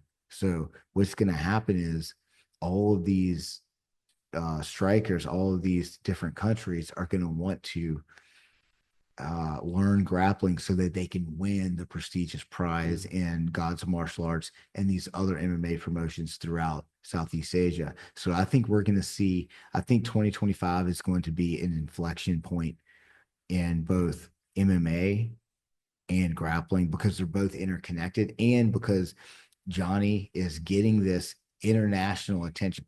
I've done with my partners and through the Saigon Saga and through the partnerships throughout Saigon, we've been able to shine a little bit of international attention on Vietnam and gotten some high level grapplers. Like for example, a 10th Planet guy is just landed today, and which wouldn't have happened if it wasn't the combined sport support with the grappling. But Johnny is doing something special to where he's putting this potentially like on Netflix. So if you watch his podcast, it is like Hollywood. It's like the Hollywood grade. And so they just released the first podcast the other day within the last couple of days. This year is really going to put Vietnam on the map, and this is a very special time to be in Vietnam for the martial arts history. How connected are you to like the U.S. connected U.S. grapplers? Is that the whole separate community or the United States? I mean, the United States grappling scene is the highest in the world, right? And then that's the Brazilians came to LA, in the early '90s to start it, the Gracies, and then basically then you had the UFC, you have all this money, and the American companies are really good at marketing and things like that. Like my grappling career is mostly outside of the United States. I've trained in Austin, Texas, where this is like the epicenter of no-gi grappling, and I trained at some of the best gyms in the world, like to include B Team, Craig Jones, Nicky Ryan, J Rod, Ethan Krenlenstein, these guys that anyone outside the grappling community, most people don't know who they are, but these are celebrities in the grappling world. I've trained there, but now through our podcast, we've been able to connect with these guys and been able to get these guys to come to Vietnam basically through our network and our community efforts through our podcast initiatives. Are there any like upcoming UFC fighters that you like or excited about? Man, I tell you, man, I think that I don't watch UFC a whole lot, but I have recently, and I think like Max Holloway, man, Max Holloway when he one of the best performances, one of my favorite UFC performances was Max Holloway against Gaethje, and because Gaethje was bigger than he was, and Gaethje was the guy to beat, right? And they had the BMF. Do you remember that fight? The BMF, and then you had Max Holloway in a five round championship, win pretty much every round and knock him out at the very end, the last second. That is, there's no other greater display of dominance. But then he gets knocked out by Saporia. So it's like, so I think, I mean, it's amazing how the UFC, you can be an absolute superstar one day, and then the next fight, one blow, like now your career is like almost over. But I think Pereira, like I'm interested to see what happens with Pereira, and like and what's going to happen with John Jones, and I think because it's like what I like about John Jones is like winning isn't enough. Like just winning a championship isn't enough. He wants something more. So I'm interested to because like Pereira is just dangerous. Like the way he just dominated that last fight. Really interested to see what happens with that. And then also like I think one of the best like Conor McGregor in his prime might be the best example of a UFC fight in his prime. Like he was unstoppable. and he was such He a talks shit. strong. He go back to shit up. You're like, He yeah, was like a promoter. Like yeah, the UFC is famous because of him, yeah, in part because of him. And the way that he was so loose and the smile on mm-hmm, his face and looking across on the other side of the cage, they're like timid and like mm-hmm, this. And this is supposed to be the best match in history. mm-hmm, And then he wins the match in seconds. yeah. Like unfortunately, he really liked to party. So Yeah, I and definitely think the UFC lost a little bit of something where you kind of went down the drain, so to speak, you know. yeah, and he actually won. He made so much money outside the UFC Mm, because he was so good at personal branding. yeah. But like, I'm interested to see what Pereira does. Mm, I'm interested to see like what happens with Taporia. Well, what is Holloway going to do? These are some of my favorite guys to yeah, watch, and I hope that we can get another like Conor McGregor yeah, because he has a personality. yeah, And whether you love him or hate him, you're gonna watch him. exactly, yeah. And so that's what I'm interested in So talk about UFC. this. So I watch Joe Rogan a lot because Joe Rogan is a big UFC fan. Yeah. He talk about like he said like if people don't understand about UFC fighters, like they have a lot of confidence, and then within one blow, the confidence is gone, right? And then there's a lot of times the fighters get top of the world, they get knocked out, and the confidence is gone. They never get back to that place they're at, right? Can you talk about that? I mean, I think like Gaethje's a good example. Like Gaethje was on top of the world when he had that kick knockout Mhm. against what's his name? I forget. Uh I can't I so bad with names. But then after he fought Holloway, now they're like, okay, now he's gonna retire. Mhm. So it's like I'm more of a grappler. I play around with Mhm. MMA. I spar MMA. I've never competed in a pro fight, never going Mhm. to. I'm not willing to. Yeah, I have enough brain damage myself, yeah. self-inflicted. Um, but when I first started training Muay Thai, like Mhm. for real at Rooster Muay Thai under Lucas Bowdy, Belgian guy, amazing Muay Thai coach, the most humble guy you'll Mhm. ever see. You like unassuming guy. You would never think anything this guy Mhm. on the street. The one of the most dangerous people I've met on planet Earth.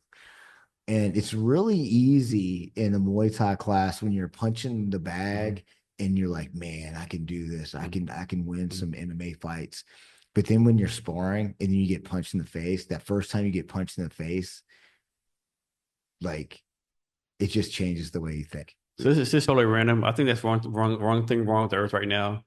Too many people growing up without getting punched in the face, right?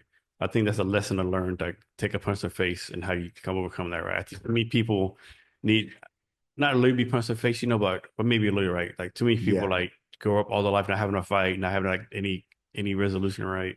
I think you should be get punched in the face Mhm. early in life. I do think that because I think that it changes you. Yeah, a lot of And, people you can tell they've never been punched in the face by the way they act yeah, towards people and the way they do.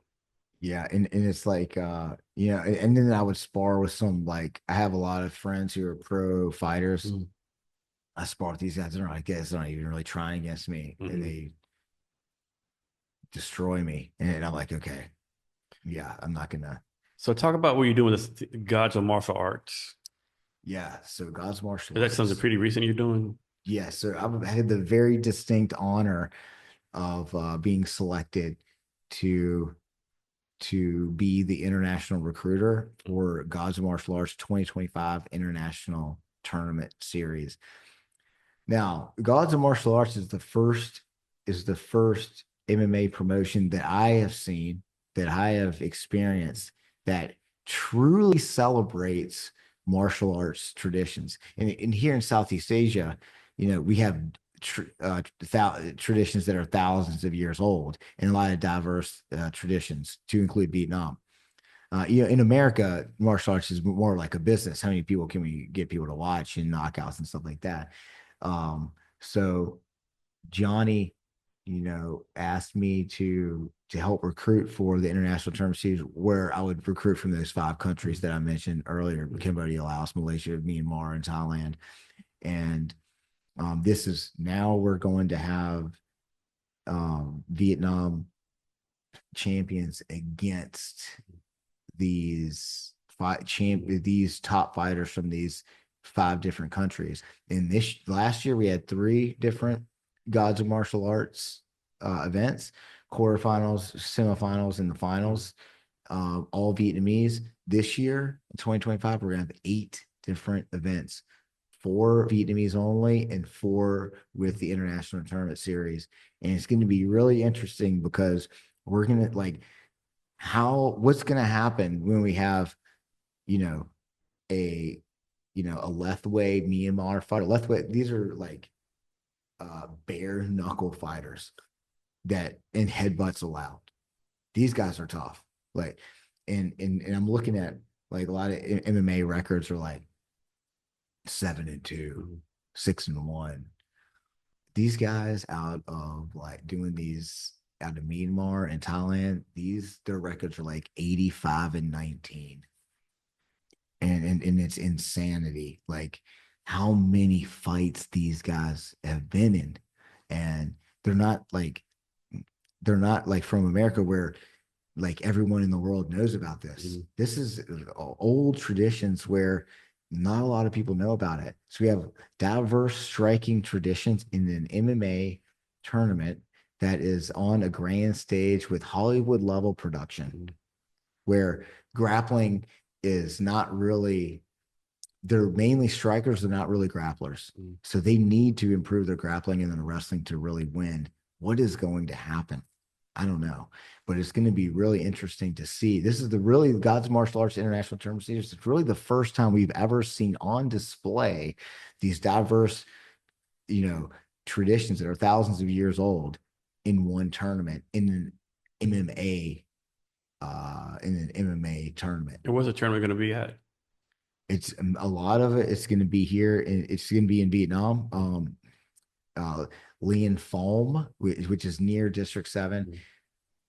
They have some Gods of Martial events there. The last event that they had was at the Ho Tram, the Grand Ho Tram. Walt Power is the CEO of the Grand Ho Tram. That's a hotel down on the beach, right? Yep. Okay. So it's almost it's like you took a Las Vegas hotel and put it in Vietnam. It's that nice. Is it? So so I think that it's going to be some events are going to be at Lien Phalm, some are going to be at Ho Tram, but who knows? Who knows what Johnny has in store for us this year? And when is this tournament? When is the dates for it?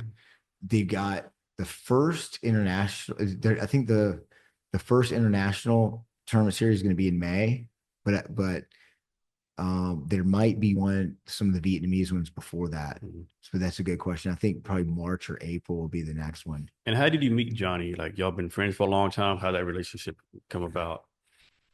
It's actually a really interesting story. So I got really lucky. Actually, I was at Lion Championship and I was going around. I had a few girls with me who were my friends, helping me do interviews. I was just going around interviewing anyone who would take the mic. One my friend said, there's Johnny, you might want to interview him. He is really famous. I was like, okay. I go up and I interview him. And I said, hey, Lien Phalm really did a really spectacular display. We all know you guys are here. You guys have a really loyal fan base. How are you doing? And Johnny actually, he actually knew who I was. And it was, and I was flattered that he knew. He said, you're Zac, right? And I was like, yeah. And he's like, yeah, if I see your stuff on Facebook. And I was just like, that was like a really special moment for me, because like that meant like my podcast is going somewhere and I'm having a positive influence in Vietnam to some degree. So that's how I met Johnny. Like how I met Johnny is actually on YouTube. And he shared that on his page. And the next day he asked me to coach wrestling at Lien Phalm for a month. And I went down there every weekday for a month. And Johnny, does he live here in Vietnam? He does. Okay. And so he's created like an MMA community called Lien Phalm. And he truly loves martial arts traditions. That's his main motivation. And they have their own culture at Lien Phalm. And it's mainly Vietnamese. There's only a few people in the class who could speak English. And I learned a little bit of Vietnamese, like, there too, and they thought I entertained them when I tried to speak it, but that was the first time was when I interviewed him, and then he asked me to coach, which was a big honor for me, coach wrestling. Coached him in September, throughout September, and then after that I interviewed him, and he said, "Hey, why don't you come to God's Martial Arts?" I was like, "Okay." I went to God's Martial Arts. It was held at Lee and Falls. And then I was like, "Hey, you mind if I just and do some interviews?" And he gave me media passes, right? And he said, "How many media passes you need?" I said, "3." And he said, "Okay." So then so we went down there and interviewed everyone, and then he said, "Hey, why don't you just help me recruit for Gods of Martial Arts next year?" And I was like, "Man, Nice. what an incredible opportunity!" And this year there could be it's possible that I'll be hosting the English version of GMA podcast and be a commentator, excuse me, for God's martial arts events. Isn't it crazy how opportunities come from where you probably don't expect them, right? Like, I bet in a million years, you could never plan that, right? You never like plan it out how it's working for you, right? You just never know. Like, you just got to put yourself out there sometimes and like the universe take control, I guess. Yes. And the biggest opportunities I had in Vietnam came from the most unexpected places, that came from basically me helping someone else or me putting myself out there. It's not easy to get a micro. You're the only guy on the microphone like who has ever come and started doing interviews, Yeah. and like that's not an easy thing to do, man. I mean, I was a little shy. I mean, Johnny could have used to say, "Who the fuck is this white dude? Like, what the fuck is this?" You know, like, I'm Johnny. Who the fuck are you? You know? And that was one of the things that I was thinking about, like, am I going to be taken seriously? Like, who is this guy? This guy's only been doing grappling. This guy just got here. Who is he to have a podcast? Right. So it was incredible. Working with Johnny is a true honor, and thankful for every opportunity he's given me. Talk about this a little bit, right? Talk about, we talk about this a little bit in a different way, but like the points of this getting started, right? Like you said, the podcast, it's never perfect, right? A lot of times people in life, like, I want to learn how to play piano or start a biz. And they're, "Oh, I'm not ready yet." You're never fucking ready, right? So you talk about the points like this, you want to do something, let's fucking do it, right? Get started. Yeah. So I just remember, like, and I think like a lot of podcast hosts are like this. I remember the first episode that we did. I watched it and I hated the way I looked. I hated the way I sounded. I thought Adam spoke really well, more handsome guy, and basically I was like, I even considered, it's like, should I get voice lessons? I hate the way I sound so much that I should take voice lessons. But this is the one thing that really got me. I was like, look, everyone has accepted me.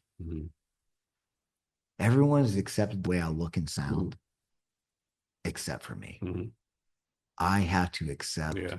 the way that I look and sound. And then after that, I just didn't really care. Yeah. But I believe that this is an example of there's a huge reward, right?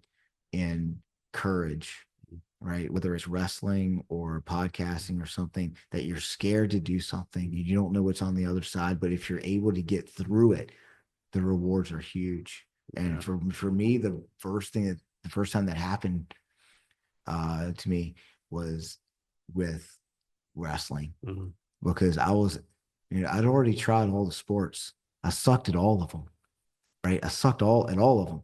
Like my uncle was the football coach. He wouldn't even let me play. You know what I mean? Like, I can't blame him. I was in third grade. Right. And then you start wrestling and you get absolutely humiliated for the first 50 matches. Girls were making fun of me at church.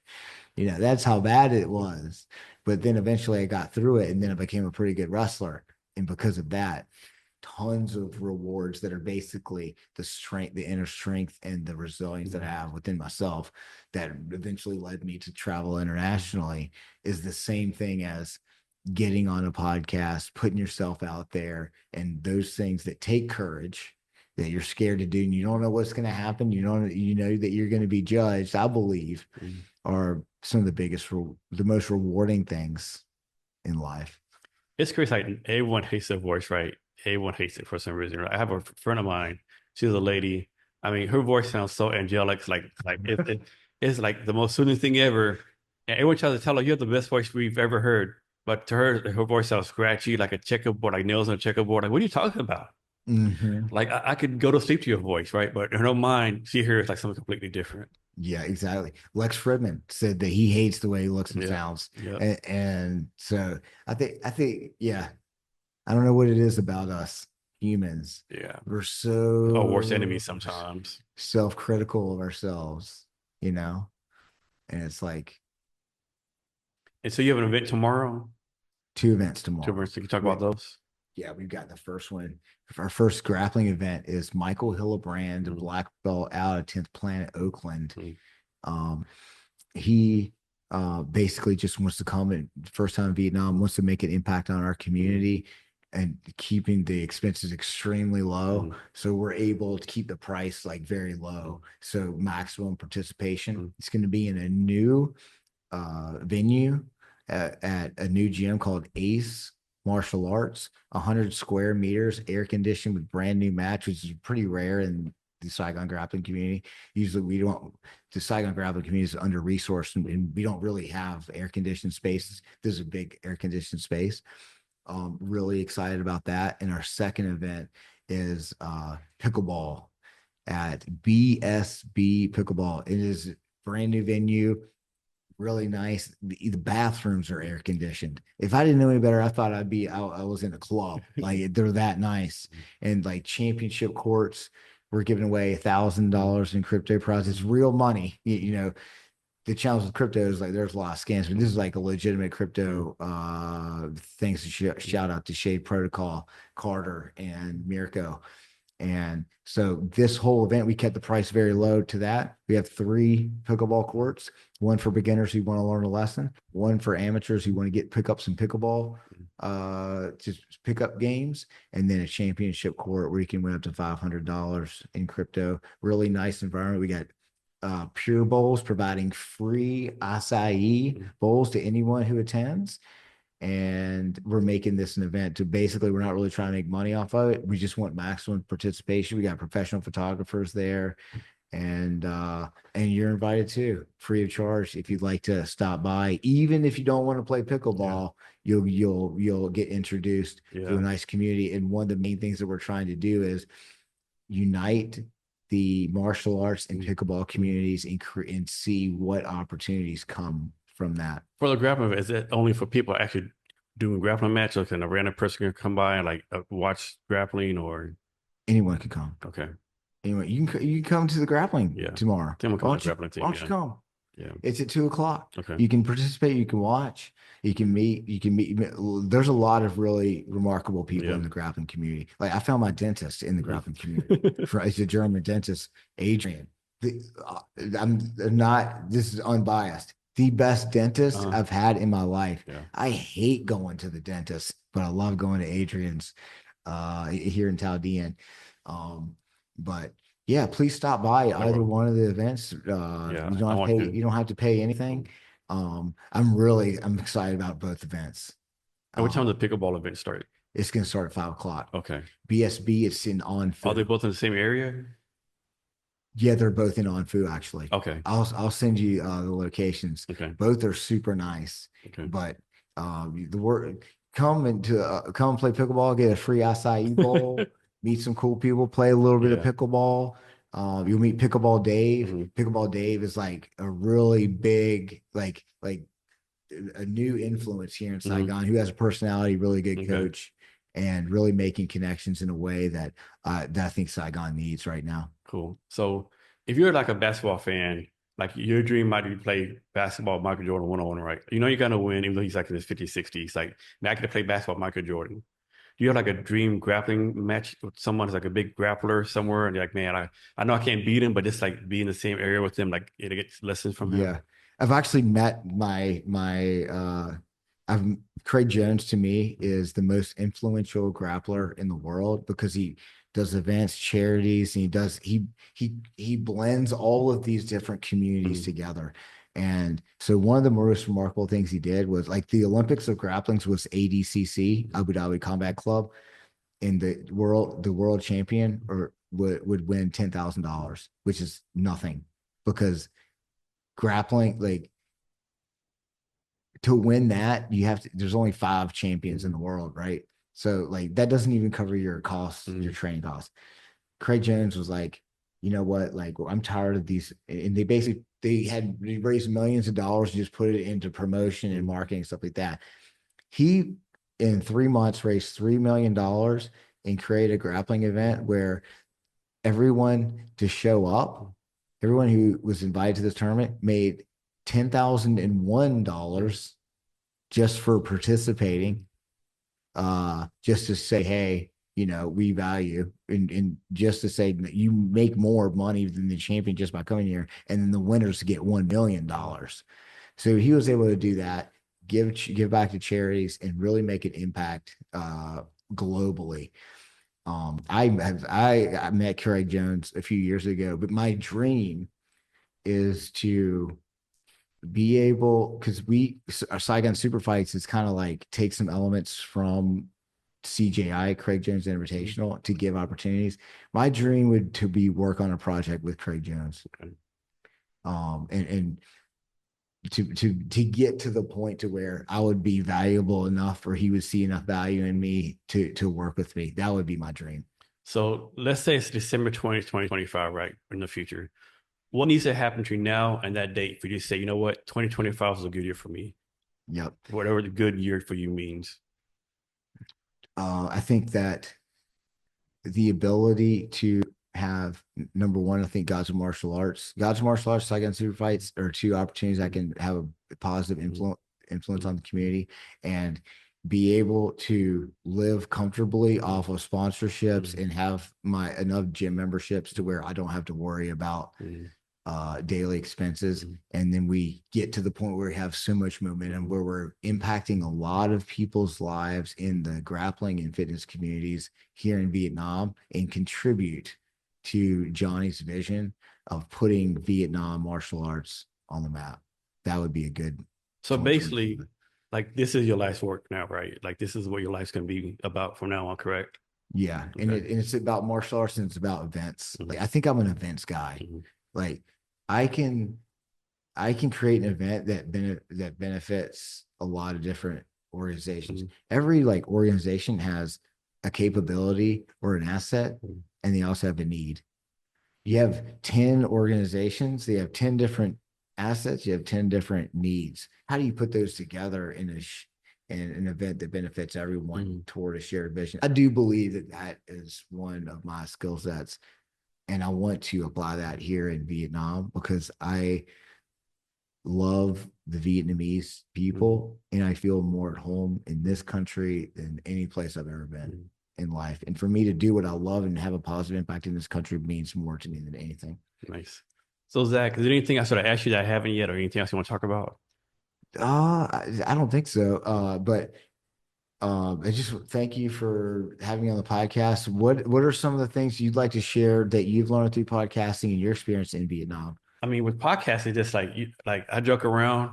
When I started the podcast, my IQ was like -10. No, it's like 110, right? You just learn so much, like learn so much from you, different people I talk to. I mean, so many interesting people, right? Like I have a thing, everyone has a story to tell, right? Yeah. Everyone has a story to tell. Plus a podcast, like a good thing about podcasts, it's crazy. Like I have a podcast. Oh, you have a podcast. It's like in my mind, it's not a big deal, right? Yeah. Like, oh, so you have a podcast. You're like, y'all like put it like, you know, like not even a media person, like okay, you're like a known person, right? Like you have like credibility, so to speak, you know. Yeah. What advice do you have for me in podcasting and doing these events here in Vietnam? Oh man, that's a good question. So the thing with the podcast, you're always gonna get better, right? It's always like small little things. And one thing frustrating for me, like I'll do something for a while, and then it's like I guess I'm kind of a slow learner. Oh shit, I should been doing it this way, right? So it's always a better way to do it, right? Um, and another thing too, everyone wants to come to podcasts. Like everyone wants to come to podcasts. They don't care how small your podcast is. Like, oh, because they know it's an opportunity, right, to tell the story. Yeah. They know you can put on LinkedIn or YouTube, you know, they know the SEO stuff out of it, you know, they know can use data stuff, you know. Yeah. People ask me all the time, how you ask a good question? Like, like I don't have a set of questions, right? I just whatever Exactly. pops in my head, that's what I ask, right? Like Yeah. when I ask you about how do you connect with Johnny, right? There's nowhere on my list of questions to ask, right? But I mean, that has to be an interesting story. Like, how do you meet Johnny, right? Were Yeah. you like neighborhood friends or like this? It just happens, right? You know, like me and you, like we don't know each other before today, but I did a podcast with somebody talk about pickup ball, and you did a LinkedIn post. Hey, check out this podcast with JC. He did a talk about pickup ball, right? Yeah. And look up, oh shit, this is a pretty interesting dude right here, right?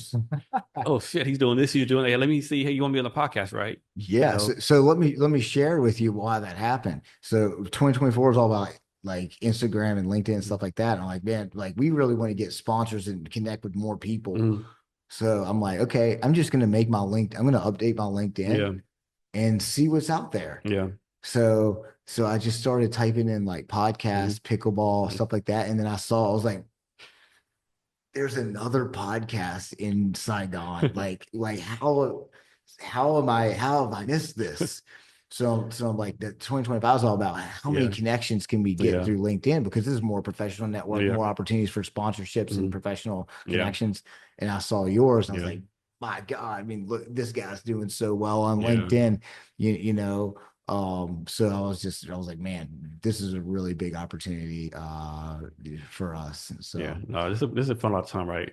Plus, like one thing I do different, like a lot of people say on the podcast, like do some of the niche in 30 minutes, right? For me, I like to talk to interested people. Like I've talked to US Olympians, brain scientists, artists, you know, and sometimes like what like I asked you before you started, like what do you not want to talk about? oh yeah, Because sometimes these I'm talking about psychedelics, is God real, yeah, God yeah, with atheism, all kind of like kind of controversial topics, right? You know, yeah. but it's just the conversation just goes, the conversation goes. That's I think that's such a great way to do it. And you've got like a really nice setup here Yeah, that allows yeah, for that. Sometimes we do podcasts in a sweaty gym. yeah. You know what I mean? But you've been authentic. That's what you are. So that's your brand, so to speak. So you need to keep doing that. Yeah, And so I came here in November. Originally, I came here to be my friend's wedding February 6th. Say, hey, Jace, you know people here not just being a podcast with you, right? So did a podcast here. I think you're number 10. But back in the States in Seattle, I have like the whole set. I had like the like actual like basically like a Joe Rogan type podcast studio, right? Also there you don't drink anymore, but I have like 7 bottles of bourbon, right? I never make someone drink. I say, do you want to drink? And if they say yes, those are yeah. usually a whole lot of fucking fun, right? Because once people start taking shots of bourbon, yeah, this really does Oh man, open dude, up. that's Yeah. good. So you're going back to the United States soon. Yeah. Like February 9th, I think. Yeah. And are you coming back? I want to. Yeah. Yeah. I Okay. don't know if I do the podcast here again. It's just a lot of hassle, right? Being on the stuff here. And like, I was part of the Earth VC. I was able to get the space for free and exchange like, no, like, advertising stuff like that, Cause I try to find a co-working space, but man, they want like crazy amount of money. Like, man, this is like United States reworking level money, right? I'm not paying Yeah. $2,000 a month for this, right? But luckily I was able to find this, but just like a Yeah. one-time deal, right? So I don't know if I can do it again. Plus, like just like all the Yeah. stuff. Yeah. If you're interested, we can use Dolphy for free. Okay. We can do podcasting and I can help you set up. Okay. And if you do have some extra slots for Mhm. podcasting, I'd recommend Pickleball Dave. Okay. He is an interesting personality. Okay. He is so good on the mic. Think And this about is it. Dave. I've actually known Dave for like Mhm. 20 Mhm. years. Um, he is someone who he has so much value to give to the world Mhm. and he's undiscovered talent Yeah. and like we kind of use our podcast to get him Mhm. some exposure Yeah. and he is making connections in ways that I never thought that he'd be able to Yeah. You do, never know. but he would be a really interesting Yeah. guy. Yeah. I like how to and meet him. and and I asked Dave, I was like, Dave, would you want to be on this podcast? He's like, man, I would love to do it. And he is a Yeah, yeah, natural definitely, definitely. on the One thing I do on a podcast, like a lot of times, like I have someone on the podcast maybe a year ago, they send me a text, hey Jason, thanks again for having me on the podcast. I just still close a business deal based on someone looking seeing the podcast, right? And that happens so many times, right? that what? They're like someone be on the podcast a year ago and Yeah. like text me like today, hey Jason, man, I closed a business deal from the podcast I was on with you a year ago, right? Someone just randomly saw the YouTube video. Wow. Yeah. But one thing I Yeah. suck at, I have to do a better job monetizing myself, right? I'm not doing any ads and like that. So I have to start doing that, right? Yeah. I mean, I'm not doing ads or anything. Some kind of sponsorship, something I need to do. Yeah, I think and maybe we can kind of work together on Mhm. that. But for that, I encourage you to come to grappling and Okay. pickleball, and you'll meet some people, Mm. and you never know where it's going to go. Yeah. And one thing about the podcast, like you're gonna start doing like once every 2 weeks, but you could easily do a podcast every day, right? I mean, Yeah. so many guests you want to have on, or you just talk about yourself. Like, so I only do my podcast in person. So I want to do a person in Seattle. Have a backlog of 100 people who want to be on the podcast in Seattle. I get at least 5 emails a day from podcast agencies saying, "Hey, Jason, um, John Bob, blah blah blah from Denver wants to come to the podcast." Yeah, I don't do Zoom anymore, right? So Yeah. I think like for ideally for me, if all I had to do mm, was host and talk mm, and other people did all the editing, the production, everything, yeah, that all of us can afford a young Jamie like Joe Rogan does, right? yeah. But I think in Vietnam it's possible. Mm, And we've been able to outsource some yeah, things. Like they're like these interns really want to make a yeah, difference and learn and attach themselves to movements that they appreciate or yeah. they want to be a part of. I do think that is possible. So one thing here, like I have a big backlog of content to upload. I found a person on Upwork, right, who lives here in Ho Chi Minh City, and she's like doing all the hashtags and SEO and thumbnails for all my videos now, right? At a pretty reasonable price, right? Oh, that's good. Yeah. We've been able to get a lot of professional Mm-hmm. photographers that just show up at our events Mm-hmm. and take pictures, Yeah. like incredible quality photos, like Yeah. mind blowing Yeah. that they were just able to come. So, and I think, and I guess to go back to your question, it's basically if I can outsource everything Yeah. by the end of 2025, Yeah. because editing is just the biggest source of Yeah. anxiety for Only thing me. with that for me, like I've tried to outsource it to different people, like and like don't get me wrong, like you can't expect them to be as good as you, or you so like, damn, dude, can you at least be half as good as me, right? Like, That's true. and then it's like that kind of like personal control, like, man, this is my thing, so to speak, right? But I definitely want to be the word like no one's gonna be Joe Rogan, of course, the experience about someone like you have a team, just like they plan everything, you just show up. Hey Jason, your next podcast is with blah blah blah 2 p.m. and here's like a little brief on him, right? And everyone else does everything, right? Yeah. But of course, only 1% of people are the Joe Rogans. Most people like, like I'm gonna send this video by this guy named Jesse Tinsley. And so there's a stat that says like there's actually 4 million podcasts on like Apple Podcasts. Only 400,000 actually are still doing it because like most of them quit before 10. So yeah, there's Yeah. a lot of stats where people quit because they'll realize how hard it is. Or they think I did 2 podcasts, where's my $1 million deal, right? So it's a lot of that, Yeah. yeah. Yeah. It's a lot of unique challenges. Yeah, but I think you Um, have a good podcast because the fact you're so niche, right? You know who to go after, certain sponsors, certain things. yeah. And it's like we always it would be so hard to do a podcast where you're just by yourself talking about a topic Yeah, and you're uploading it to Spotify and you yeah, get 3 views a week. yeah, Like with this, everyone in our tiny community mhm, wants to watch it. yeah, So we can always go interview. Oh, we haven't interviewed this guy mhm. and put it on Instagram where it gets thousands of views, whereas like YouTube might only get like 50 views. And that's a big difference here in the States. Like the States having a podcast, like no one shares anything on the stuff they say. Even the people on the podcast don't share it right here. Everyone shares it, right? Like I had a Rafael Masters on podcast one time. He shared it, his network shared it, right? And Yeah, it's like totally different vibe here versus the States, right? yeah. And the cool thing about our podcast, like it's people are incentivized to go on there. Mhm. People are incentivized to share it. Oh, that's my coach. Yeah. That's my friend. So it's like it our podcast with authenticity. We just want to create Yeah. opportunities for everybody. Yeah, I'm sure you probably would do a podcast like that. I think we could have a podcast where you podcast with someone like, like they can tell us, hey, like before they got in this, like they're kind of like weak-minded, like people picked on them, had no confidence, and like they're like life was kind of sucky, and then like got involved and they got confidence, like blossomed, and opportunities came. Yeah, for sure. This podcast has created so many opportunities to include myself. Mhm. I want opportunities too. Mhm. And that has created like if it wasn't for that, I would not know Johnny. Yeah. And that's just for me, it's just really cool to do stuff like that. So, what's your advice for someone who wants to move to Vietnam and live here like full time? I would just come here, get into a community. Don't go to bars first and rely on those friendships. Not to go into bars is the wrong thing. I recommend going to like a martial arts gym to meet good people with your interest in mind. You know what I mean? And then like maybe they want to work remotely or something like that, and just find a good place to live where they think, oh, I have really good people who can find you a great place to live here in Chaldean. Have a lot of different people who can introduce you to the right communities and things like that. Come to Chaldean, go to a martial arts class, meet some quality people who have your best interest in mind. You know, if you meet the same you can meet the same person in a grappling gym versus the bar, the relationship's not the same. Mm. You meet them in a grappling gym or martial arts, you're gonna have a special bond. You meet them in a bar, the same exact person. It's just another person in a bar. A lot of commitments and business ideas or plans are made after midnight in bars that never happen, right? Mm. But if you meet someone in a gym in a strong community here, you're gonna meet people who are gonna guide you in the right way. Can you share your like social media links or ways for people to reach out to you? Yes. So Instagram is probably the best. Is Z Crush 13, ZCRUSH 13.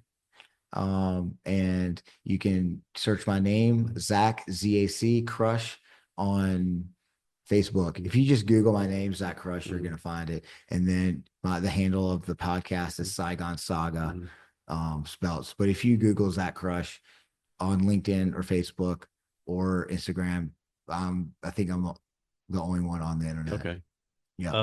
So we talked a lot about a lot of stuff. Before we get out of here, can you give us advice on wisdom or anything you want to talk about? I think that I really think that there's one quote, you know, everyone asks you like, what's the most impactful quote of your life? And I think the most impactful quote that has impacted me the most um, is this: don't take the projects or challenges where you think, oh, I can do that. Take the ones where you think, I don't know if I can do that or not. Mm. And all the great opportunities I've had in life have resulted in the latter. Mm. Like I didn't think I could be a good wrestler. Mm. I didn't think I could be a good podcaster.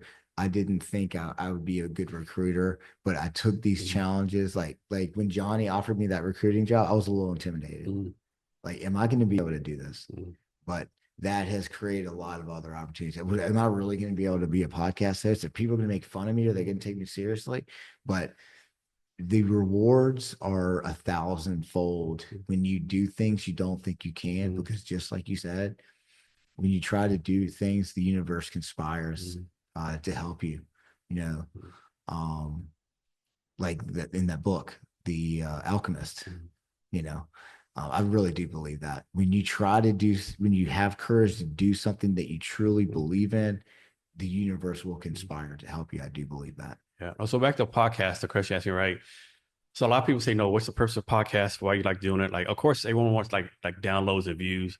But one thing I'm proud of is like every guest I've had, I've always said after podcast, Jason had such a great time, had such a good experience. Like me, Yeah. that's my metric, right? If the guest afterwards says I had a great time, that's all I care about, you know? Yeah, and I've had a great time with you. Thank you so Mm-hmm. much for having and just having a good time. Yes. You know. Exactly. Well, thanks for your time today. Really appreciate it. Yes, sir. Thank you so much, Jason.